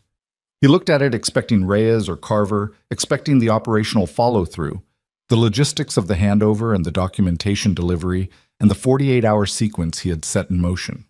It was from a number he hadn't programmed but recognized. The estate's landline, the number that the kitchen phone used when someone called out from it. He looked at the screen for a moment, then he answered. It's me. Vivian's voice, steady, low. Dex told me the operation was in progress. He wouldn't tell me anything else. A pause. Are you? It's done, he said. The silence on the line lasted 3 seconds. He's in custody? He's in custody. Another silence, longer this time. Are you hurt? She asked. He checked himself automatically, the habit of post-operation inventory. The rain had soaked through to his skin. His knuckles were cold. His jaw ached from being set for the last 90 minutes, but none of it was damage. No, he said. Okay, she said, and then, okay. He heard her breathing on the line, slow, deliberate breathing, the kind you do when you're managing something large. I'll be back in 40 minutes, he said. All right. He ended the call. Sal was looking at him with the expression he wore when he was exercising the specific discipline of not saying what he was thinking. Say it, Nico said. Nothing to say, Sal said. Sal. A beat. The rain came down between them. She called the landline, Sal said, from the kitchen at 11:15 at night because she needed to know. He paused. That's all I'm going to say about it. Nico put the phone in his pocket. He looked at the empty tarmac where Graham Blackwell had stood 6 minutes ago, the blank, wet rectangle of it, runway lights making the rain visible in streaks. And he felt the 11 months conclude. Not with the violence he had imagined and not with the clean certainty of a completed revenge, but with something quieter and more complicated, the specific feeling of a mechanism that has run its full course and gone still. Marco was not standing on the tarmac. His absence was still his absence, as complete and unarguable as it had always been. Nico had known, somewhere in the architecture of everything he had built, that this was true, that no amount of precision or thoroughness or methodical destruction would change the fundamental fact of his brother's absence from the world. He had known that. He walked back to the SUV. The drive back toward the estate ran through the kind of industrial, suburban darkness that New Jersey produced at night. Warehouses and service roads and the orange smear of sodium lights through rain-streaked glass. Sal sat in the back and did not speak, which was the right call. Nico watched the road and thought about Vivian in the kitchen with the landline in her hand, and the specific quality of her voice saying, "Are you hurt?" And he thought about a woman who had spent 22 years learning to ask nothing from anyone because asking had always cost more than the answer was worth, calling the landline at 11:15 because she needed to know. The estate gate came into view through the rain. Dex was at the post, personally, not delegated, which meant he had been there since Nico left and intended to be there until Nico returned. He gave a single nod as the gate opened. The SUV came up the drive. The house was lit on the ground floor. The foyer, the hallway, the kitchen at the east end showing warm yellow through the window. Through that window, as the SUV stopped in front of the main entrance, Nico could see the shape of someone at the kitchen table. He got out of the car. The rain had softened slightly. Still steady, but no longer the lateral assault of the highway. He stood for a moment in the drive with the rain on his face and the smell of wet gravel and the sound moving somewhere beyond the walls. He went inside. The foyer was warm. Elena had left the lights on the low setting, the amber quiet of a house that has been waiting. His footsteps on the marble were the only sound. He walked down the hall toward the kitchen. He stopped in the doorway. Vivienne was at the table. She had a mug in front of her, untouched from the look of it, and the Carver book she had been reading in the library, closed now, set to one side. She was wearing the gray sweater again, and her hair was loose, and she looked up when he appeared in the doorway with an expression that cycled through several things very quickly before settling. He was soaked. He was aware of that. The jacket, the shirt under it, hair flat against his skull the same way Graham's had been, the rain still on his skin. She stood up.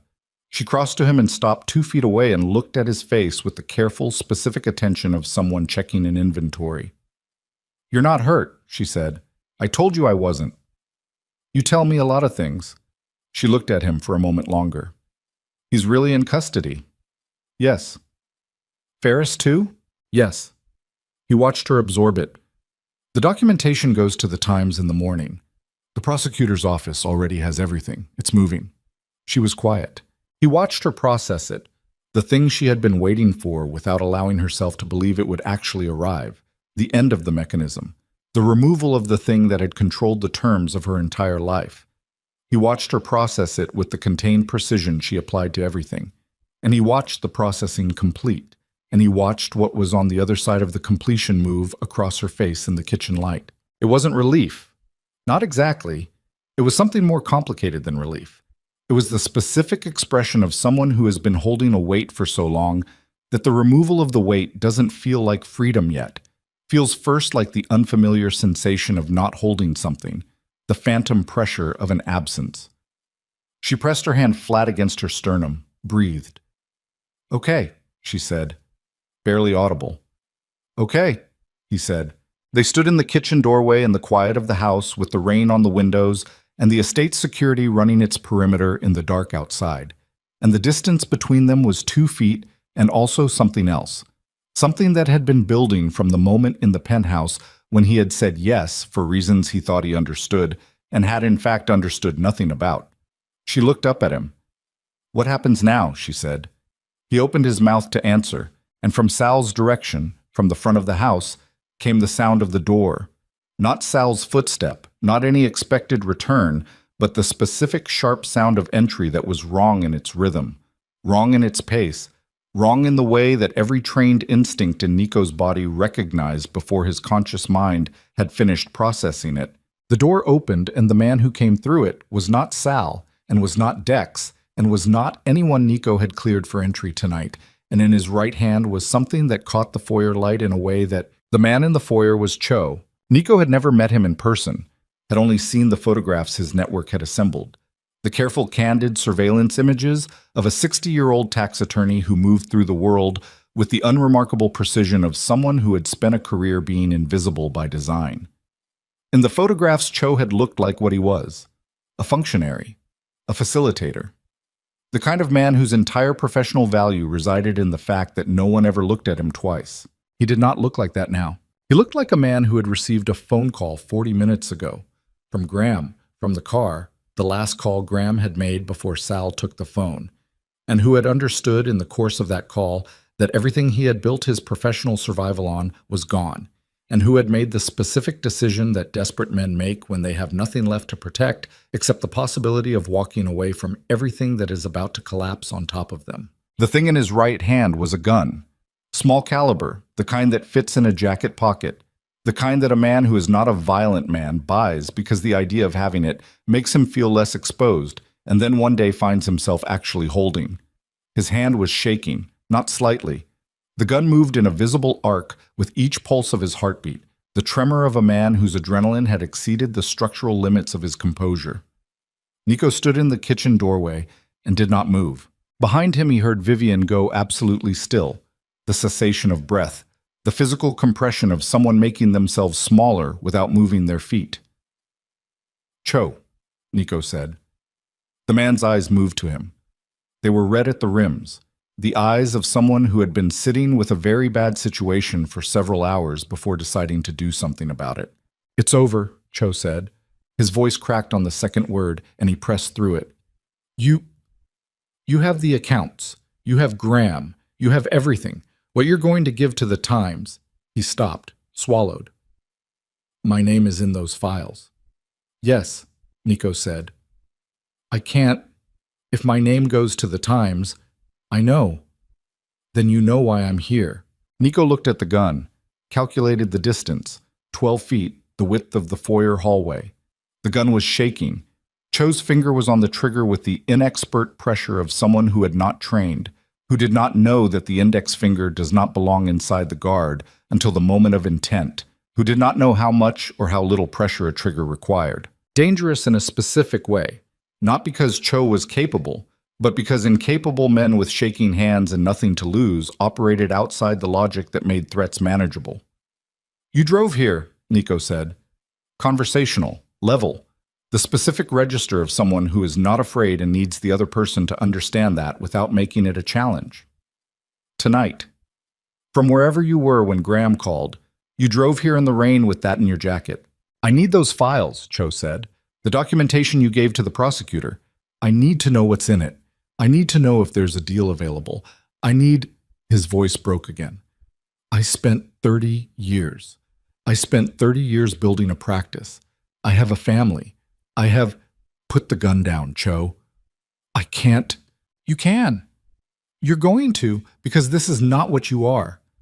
Nico took one step forward, slow, deliberate, the way you move toward a fire you don't want to spread. "You're not this. You're a tax attorney who made bad decisions for a bad client over a long period of time, and you are in serious legal trouble, and none of that gets better if you do what you came here thinking you might do." Cho's eyes went past Nico, to Vivian. She was still in the kitchen doorway, 3 feet behind Nico and to his left, and she was standing with her arms at her sides and her chin level, looking at Cho with an expression that was not afraid. Not performing courage, she had simply arrived, in this moment, at a place past the performance of anything, and what was there instead was just the clear-eyed steadiness of someone who has been in dangerous rooms before and knows that fear is a luxury for later. "You're her," Cho said. "Yes, he is chin banaichas," Vivian said. "He talked about you." Cho's gun hand dipped slightly, the weight of it finding the limit of his wrist strength. "Graham, he talked about you like you were—" He stopped. Something moved through his face. I knew what he was doing, for years." The confession arrived without preamble, the words of a man who has been carrying something for a very long time and has just run out of the energy required to keep carrying it. "I structured the accounts that gave him the leverage, the money that paid for the apartment, paid for the access." He looked at Vivian. "I told myself it wasn't my business. I told myself I was a lawyer, not a—" "Put the gun down," Nico said. He had moved 3 feet closer during Cho's speech, slow enough to be below the threshold of threat response, each step measured. He was 9 feet away now. 8. "If I put it down, you hand me to the prosecutor.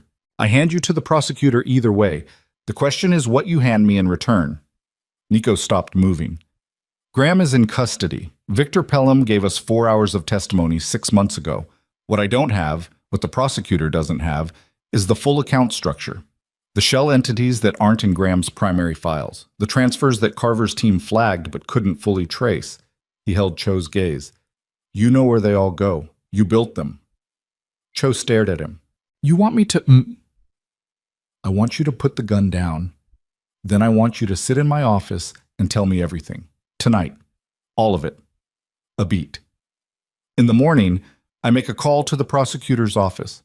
I tell them I have a cooperative witness with comprehensive knowledge of the account infrastructure. That call changes the terms of what happens to you, not eliminates, changes. You can't promise me. I'm not promising you anything. I'm telling you the arithmetic. Nico extended his right hand, palm up, 6 feet from Cho's gun hand. Your name goes in the Times regardless. That's already done. I can't pull it back and wouldn't. Your practice is finished. That's the reality, and both of us know it. He kept his hand out. But there's a version of what happens next where you still have the family you just mentioned, and there's a version where you don't. The gun decides which version we're in. The foyer was absolutely silent. The rain had slowed to a steady presence against the windows. No longer the assault of the highway, just the constant low percussion of water on glass, the sound the night made when it had nothing left to prove. Cho looked at the gun in his own hand. He looked at it the way a man looks at something he picked up without fully deciding to, finding it there with a kind of muted surprise, the dissociation of actions that were undertaken in a state of extremity and are now arriving at their consequences in real time. His hand came down. The gun dropped into Nico's palm with the weight of something that was never going to be fired. Nico had known it the moment he saw the tremor, had calculated the real danger at about 40% and falling, a number that was still not acceptable, but that had given him the latitude to move and speak instead of doing the other thing. He put the gun in his jacket pocket. He looked at Cho, this 60-year-old man standing in the foyer in a rain-damp coat with red-rimmed eyes and the posture of someone who has just set down a weight and hasn't decided yet if the relief is worth what it cost. "Sit down," Nico said. "I'll get someone to make coffee." Cho sat down on the bench in the foyer like his legs had decided before he did. Nico turned to Vivian. She was looking at him. The expression on her face had several layers, and he could read most of them now. He was getting better at reading her, had been getting better across the course of this week, in the incremental way that proximity to a careful person teaches you the language of their careful face. The top layer was the residual alertness of the last 3 minutes. Under that, something that processed and filed and moved on. Under that, something that looked at him with a quality he still didn't have a precise name for, but that had been building since the kitchen 2 nights ago, and the library yesterday, and the tarmac phone call an hour ago. "Go to bed," he said quietly. "I'll be in the office for a while." "I know," she said. She looked at Cho on the bench for a moment, not with anger exactly, but with the specific attention of someone documenting something they have already decided how to feel about, but want to make sure they have seen clearly. Then she went upstairs. Nico sat in his office with Cho for 3 hours. What Cho gave him was comprehensive. 30 years of meticulous record-keeping, the professional habit of a man who had understood from the beginning that his own protection resided in knowing more than anyone else, and who had, with the specific calculation of the truly frightened, maintained shadow records of everything he had ever done for Graham Blackwell, in a format that could be deployed when the day came, that deploying them was his only remaining option. That day had come. By 2 in the morning, Nico had account numbers, entity names, transfer histories, and the names of 6 additional individuals who had participated in the infrastructure at various points. He had the name of the man Graham had used to arrange Victor Pelham's original contract. He had, buried in a 2019 transfer record that Cho produced from memory with the dead-eyed accuracy of a man reciting scripture he has learned to hate, the financial thread that connected Graham directly and irrefutably to Marco's death. Not Victor, not a proxy. Graham's own account, Graham's own authorization, a transfer made 11 days before Tuesday night in a Hell's Kitchen parking structure. Nico sat with that document on the desk in front of him for a long time. He had known. He had known for 11 months, had built his entire operation on knowing, had stood on a tarmac in the rain and looked Graham Blackwell in the face with the full weight of knowing. But there was something different about a piece of paper.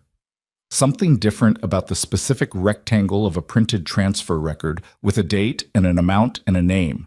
The documentary fact of it, the irreducible permanence of a decision rendered into numbers. Marco, 26 years old, quick to laugh. He folded the document and put it in the inside pocket of his jacket, against his chest. He sent Cho to the secure room on the ground floor that had been used for exactly this kind of overnight holding.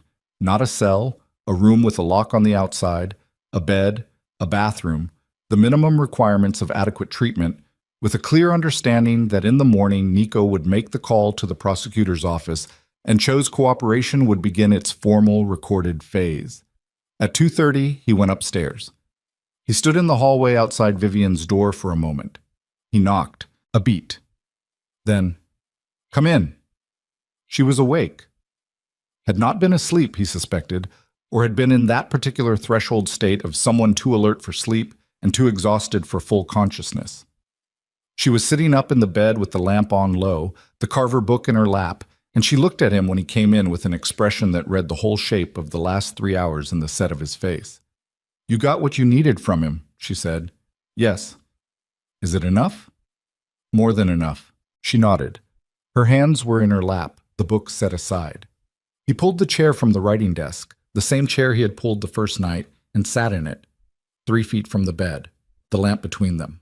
"There's a transfer record," he said, "from Graham's account, 11 days before Marco died."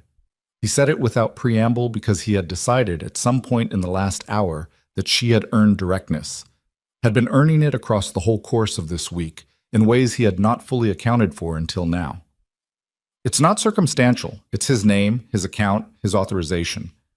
She was quiet for a moment. "That's what you needed to close it," she said. "That's what the prosecutor needs to make it irrefutable." He looked at his hands. "It's already irrefutable to me. It's been irrefutable for 11 months. But now it's on paper. Now it's on paper." She looked at him. The lamp threw its warm circle between them and outside the windows. The rain had finally stopped, the Long Island Sound settling into its post-storm quiet, the kind of silence that arrived after sustained weather and felt earned. "I'm sorry about Marco," she said. Not the same words as before. She had said, "I'm sorry" in the library, which was the conventional form, the appropriate social response. This was different. This was said with the specific weight of someone who had spent the last several hours in the proximity of a grief that was not hers and had chosen to say something true about it instead of something adequate. Nico looked at her. He would have... He stopped. This was not something he did. This particular sentence, the one that started with "he would have." He had refused it for 11 months because it opened a door he couldn't close. He would have thought this whole thing was insane, he said. The wedding, the estate, all of it. A beat. He would have told me I was doing it wrong from the beginning. Was he usually right about things like that? He was usually right about most things. He was wrong about Graham. A pause. Once? She nodded. They sat with that for a moment. The annulment paperwork, Nico said. He said it because it needed to be said, because he had been the one to set the terms. And the terms included this, had always included this, and the integrity of having said it required him to say it again now that the conditions had been met. "I'll have my lawyer draw it up tomorrow. It'll be clean. Nothing contested, no obligation. The financial recovery from Graham's accounts, the portion that originated from legitimate Blackwell family assets before Graham's crimes, belongs to you. My lawyers will structure it." He looked at her. "You can leave whenever you want. Go wherever you want. You have resources, and you have no obligation to anyone in this house." She listened to all of it. Then she said, "Is that what you want?" He sat with the question. It was the right question, asked in the right way. Not manipulative, not performing any particular answer into him, just the clean inquiry of someone who wanted to know the actual fact of the matter and had decided to ask directly instead of reading around it. "No," he said. The lamp hummed between them. "No," she said. Not surprised, not triumphant, just the confirmation of something she had been holding carefully, checking against the available evidence, not allowing herself to rely on until the person who needed to say it said it. "I don't know what it looks like," he said. I know what I am. I know what this house is and what my life is, and it doesn't look like anything you should want." "You don't get to tell me what I should want," she said. Not hard, even. "No," he said. I know what your life is," she said. "I've been in this house for a week. I'm not under any illusions about the nature of your operation or the people who work for you or what it means to be in proximity to all of it." She looked at him with those unrevealing dark eyes that were, he had learned, not unrevealing at all once you learned their language. I have spent 22 years being under illusions constructed by someone else for his own purposes. I know the difference between that and a clear view of something I'm choosing with full information. Vivian, I'm not asking for a promise, she said. I'm not asking you to be something you're not. I'm asking you to let me stay because I want to stay, which is something I have not been permitted to do before, and I would like to do it now. The room was quiet. Outside, the sound moved against the shore with the particular rhythm of water after a storm. Slower than usual, still working through the residual energy of the weather, finding its way back to its own pattern. Nico looked at her. He thought about the first night, the car, the estate. Welcome to your new prison, said with the deliberate cruelty of a man who believed he was delivering the last act of a revenge he had authored. He thought about the kitchen 2 nights ago, with the 2 coffee mugs on the table and the things she had said in the flat, pragmatic way she said things. I've been an instrument before. I know how to function as one. And the way those words had arrived in his chest like a hand pressing against a door that had been closed for 11 months. He thought about the burn marks on her left forearm. 2 of them. Round. Deliberate. 3 weeks before the wedding. He thought about Sal saying the reason matters. All right, he said. She looked at him. All right, he said again, and this time it was not the confirmation of an operational parameter or the acknowledgement of a tactical outcome. It was the other kind of all right, the kind that meant something different, the kind that opened instead of closed. She breathed. It was a small thing, just the exhale of someone who has been holding something at a careful distance for a long time and has finally, with sufficient evidence and sufficient cause, allowed themselves to set it down. Not relief exactly. Something quieter than relief. The specific feeling of a door that has been held shut for so long, the person on the other side has forgotten what it felt like to have it open. Go to sleep, he said. He stood. Put the chair back at the writing desk. I'll be downstairs. You should sleep too, she said. I will. He was at the door when she said, Nico. He turned. She was looking at him across the room in the low lamplight, with her hands quiet in her lap and her hair loose, and the Carver book on the bedside table, and the sound outside the window working its way back to its own rhythm. Thank you, she said. Not the kitchen thank you, not the careful courtesy of someone acknowledging a specific action.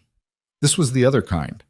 The kind that meant the whole of it, the week and the coffee and the chair he had pulled twice, and the questions he had asked and the answers he had not required, and the tarmac phone call, and the annulment paperwork he had offered without being asked. The kind that meant she had been seen and had not been destroyed by it, which for this specific person in this specific life was not a small thing. He stood in the doorway for a moment. Get some sleep, he said. He went downstairs. The morning came the way mornings came on the north shore of Long Island after a storm. Salt in the air, the light coming in off the water at an angle that made everything look cleaned, the sky a pale, clear gray that was not quite blue, but was working toward it. Nico was in his office at 6, which was normal, but the reports he was reading were different from the ones he had been reading for 11 months. Not the operational tracking of Graham's movements and accounts and escape infrastructure.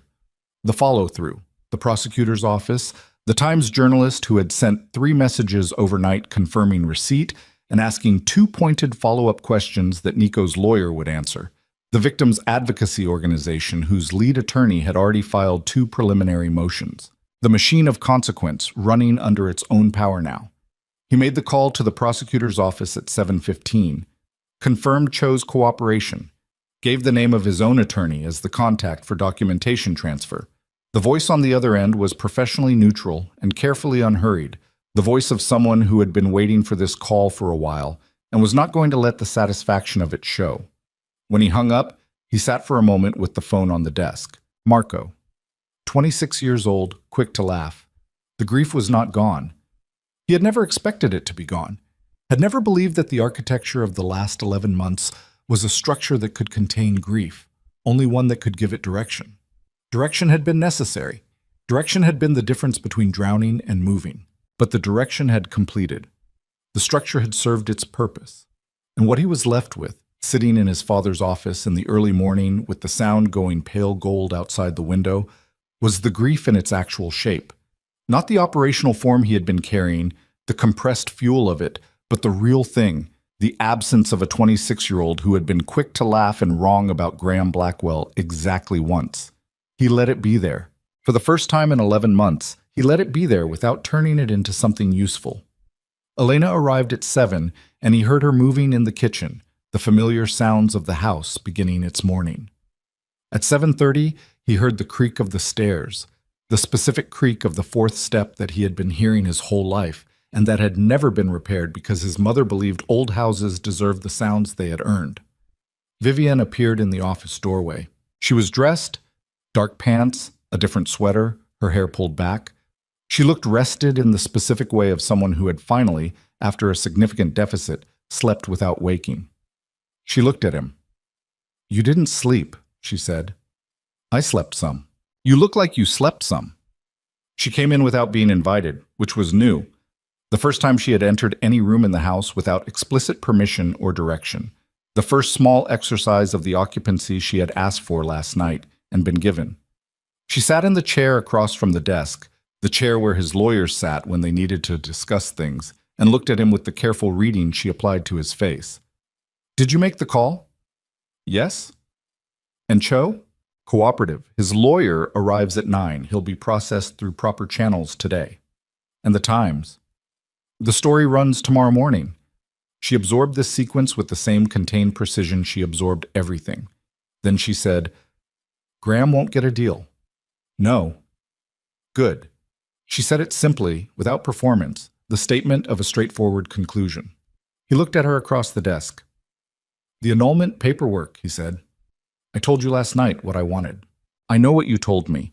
I want to make sure it was that you weren't saying it because of the circumstances, the adrenaline, I don't make decisions based on adrenaline," she said.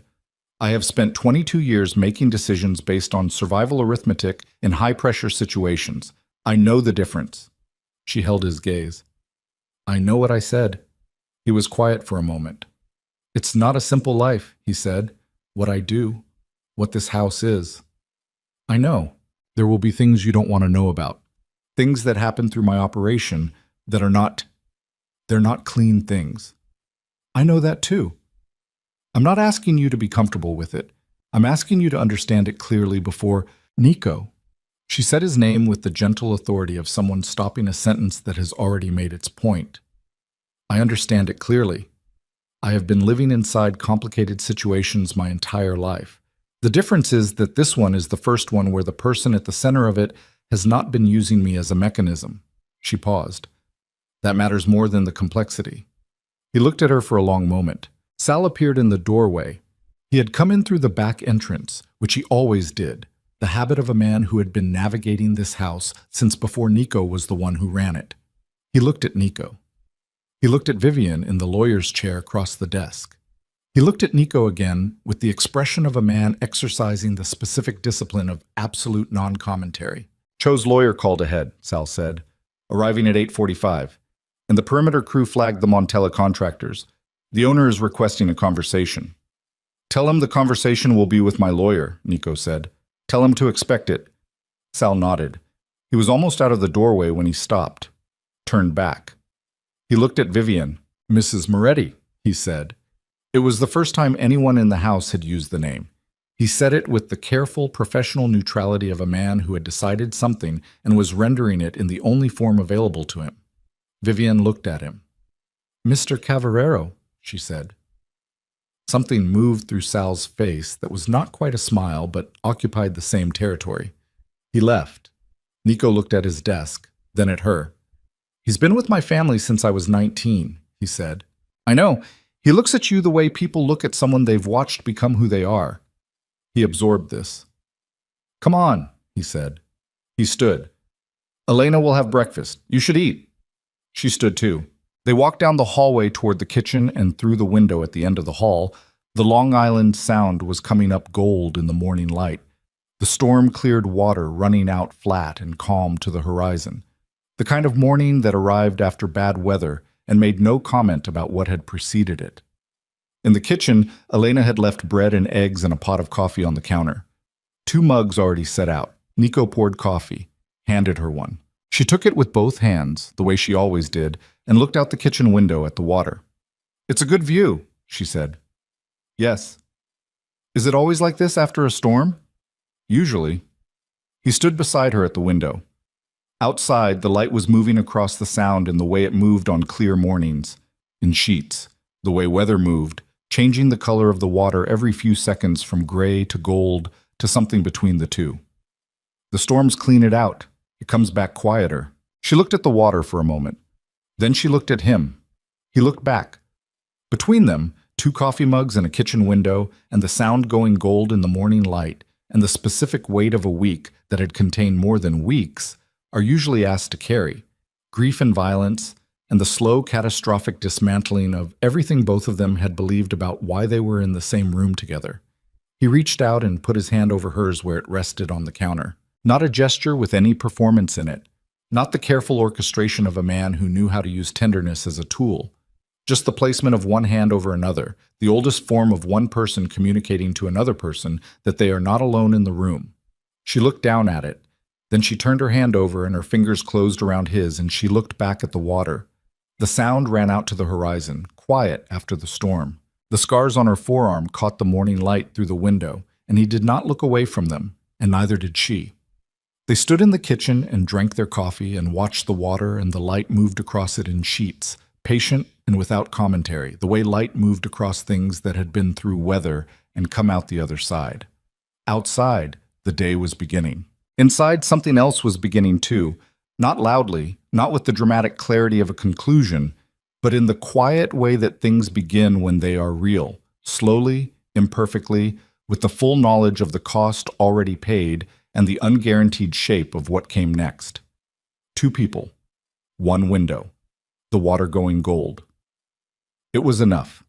For the first time, for both of them, it was enough.